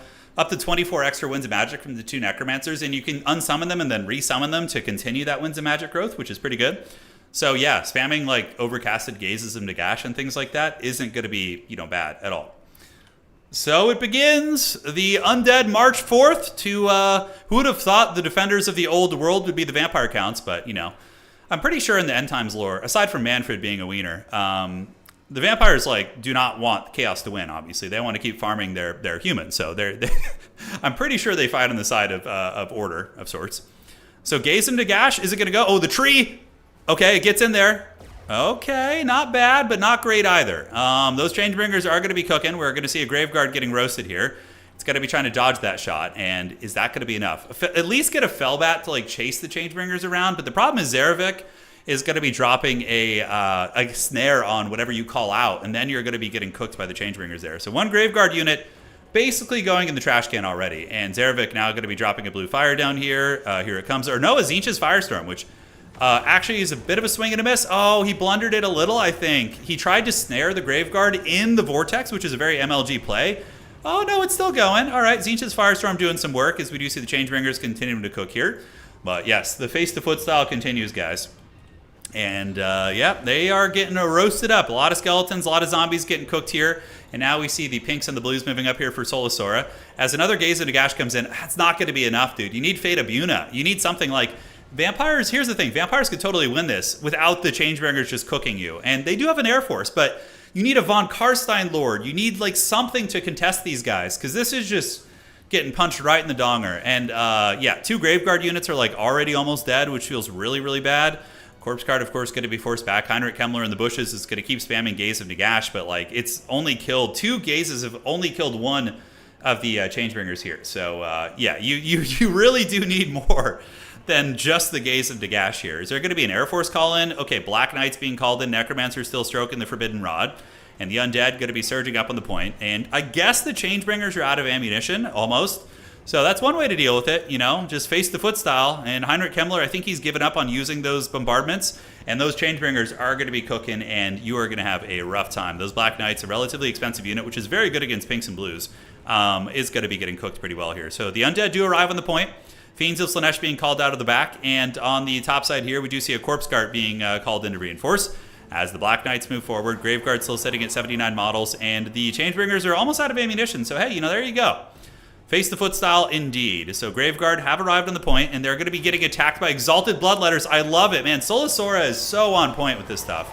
And now these Exalted Bloodletters are going to be a huge problem. Like, what's going to kill them? Cryptors would be okay. Black Coach would be pretty exceptional against them as well, but good luck dealing with that. It ain't going to be easy. So the Undead doing a bit of a full court press, but the Black Knights are already dead, getting roasted by the Changebringers, shot to pieces by some of the Tzeentch auxiliary shooting here, where Plague Bear is being called out of reserve, and oh my god, just getting bathed in hot warp fire here, just getting bathed in it. And how the hell do you kill these Exalted Bloodletters, guys? We do see another Black Knight coming out. I don't know how the value's even. It's definitely not tracking some stuff, because right now the Vampires are massively behind in value, I would say. Changebringers are off the battlefield. They'll be back later, I'm sure, but they've been unsummoned, sent back to the warp to recover their ammunitions. And, I mean, if Scrambled Egg Special can come back from this, the resilience of that would be super impressive. Black Knights here get a little bit, static in their micro, and there's going to be a Tzeentch's Firestorm. Oh, I love that combo. Using the Gaze of Fate and then casting like a spreading vortex on them is a really, really cool play. Granted, maybe flashier than it is exceptional. On this point, we do see the Vampire count starting to flip it a little bit. The Exalted Bloodletters are battling Heinrich Kemmler. He's going to be trying to help out here, and his Haggard Skeleton Warriors are being ground down. And can the Vampires find a way to grind back in this game? We do see another Firestorm coming out into the Corpse Cart, and the Black Knight's going to be trying to penetrate into the secondary, as now we get the Bringers of Beguilement. So the Demons of Chaos going to be calling out the big guns. Yes, so these things freaking rule. If they don't get hit by Mortises or Cav charges, dude, even Cav, I mean, they will wreck your face. So in the back, we got the Necromancers violently stroking their rods. More Black Knights being called in, and one Black Knight here is going to be folded up. Plague Bears of Nurgle battling against zombies, and the Undead do manage to flip this point, though. The Exalted Bloodletters here battling Heinrich and actually doing pretty good damage against him, so he's going to need some milk here in a minute as the Vampires start to lose some ground here. And now these Graveguard and Skeletons about to just be torn up. I mean, these Slaanesh monsters, man, just going to do the work. So Graveguard have engaged. They at least have anti-infantry, so they will be able to fight back a little bit. But the Bringers of Beguilement are one of the nastier fighters in the game. 63 melee attack, 50 weapon strength to pop, pretty freaking brutal.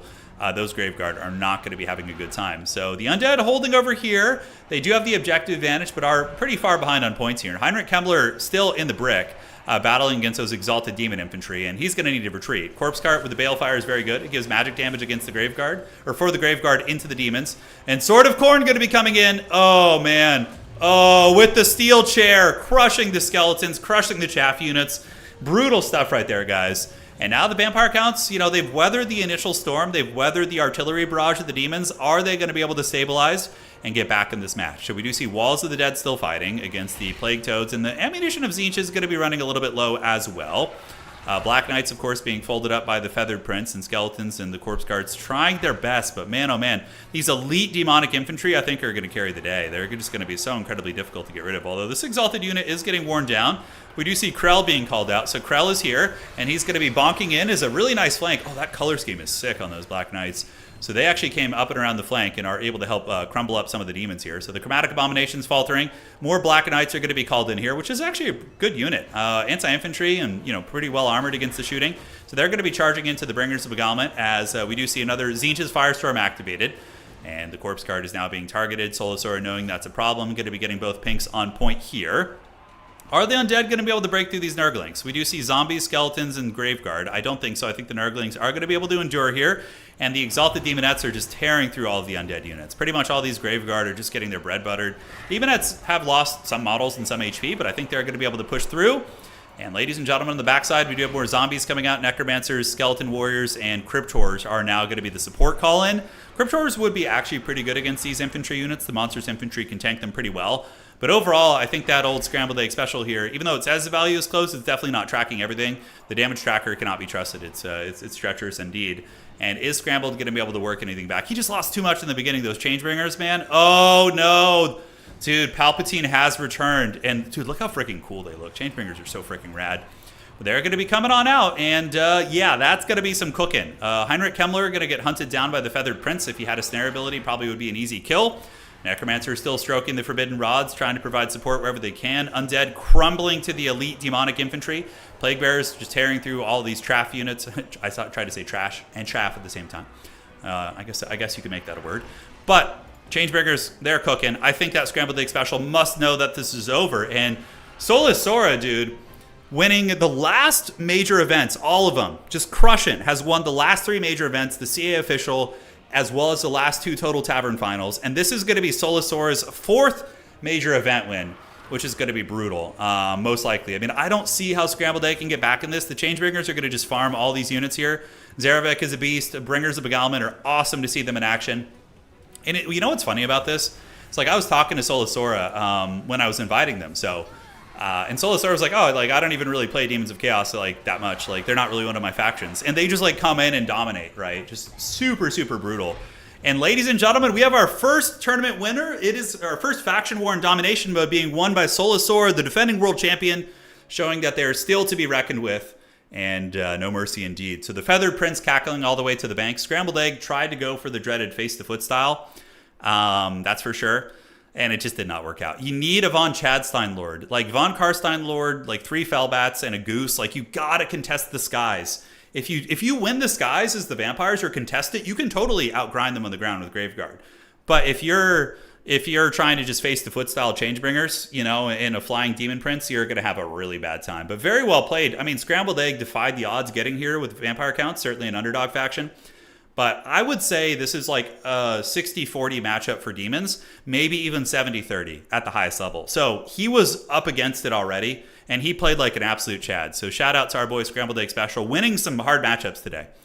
But once again, we got to give it up to Solasora, the defending world champion, absolute beast. Changebringer value is 2,900, but they were summoned twice. So, you know, about paid for themselves. But that's all they really needed to do, because then you unsummon them and get a partial refund as well. So, before we go, if you guys enjoyed today's faction war, please do drop a like on the way out. We got 3,500 people here. And if we could pump those rookie numbers up, that would be great. Helps keep the Total War community alive and going. So thank you guys so much for this, and well played to all these champions. We will see you on the other side. Adios, Dovidzenia. Take care of yourselves. We're going to have another faction war soon. I think this is really fun, getting a bunch of people to cast in the community and having it be like a really kind of bigger event in that way. I think that's cool. So also a Legendary Lords tournament could be on the horizon too. We'll see. I am bleeding, making me the victor. That's basically Heinrich right now, yeah. It was an ambitious build, though. Like, look, if Solasora doesn't go Changebringers and just goes, like, grind on the ground, I think that there's a good chance that Scrambled Egg can win that. But really, just hedging your bets against there not being Changebringers, pretty dangerous stuff. GG, well played. Adios. See you around. And we're going to be dropping stream links to the other casters. So any of the games you guys missed, you can go check out on their channels. And that'll be up pretty soon. As soon as the video goes up here, it takes like half an hour to get up usually. We will do that. So you guys can check out the other matches. GG, well played. See you guys around. And that, ladies and gentlemen, is going to be it for tonight. And we'll see you on the other side. Cheers.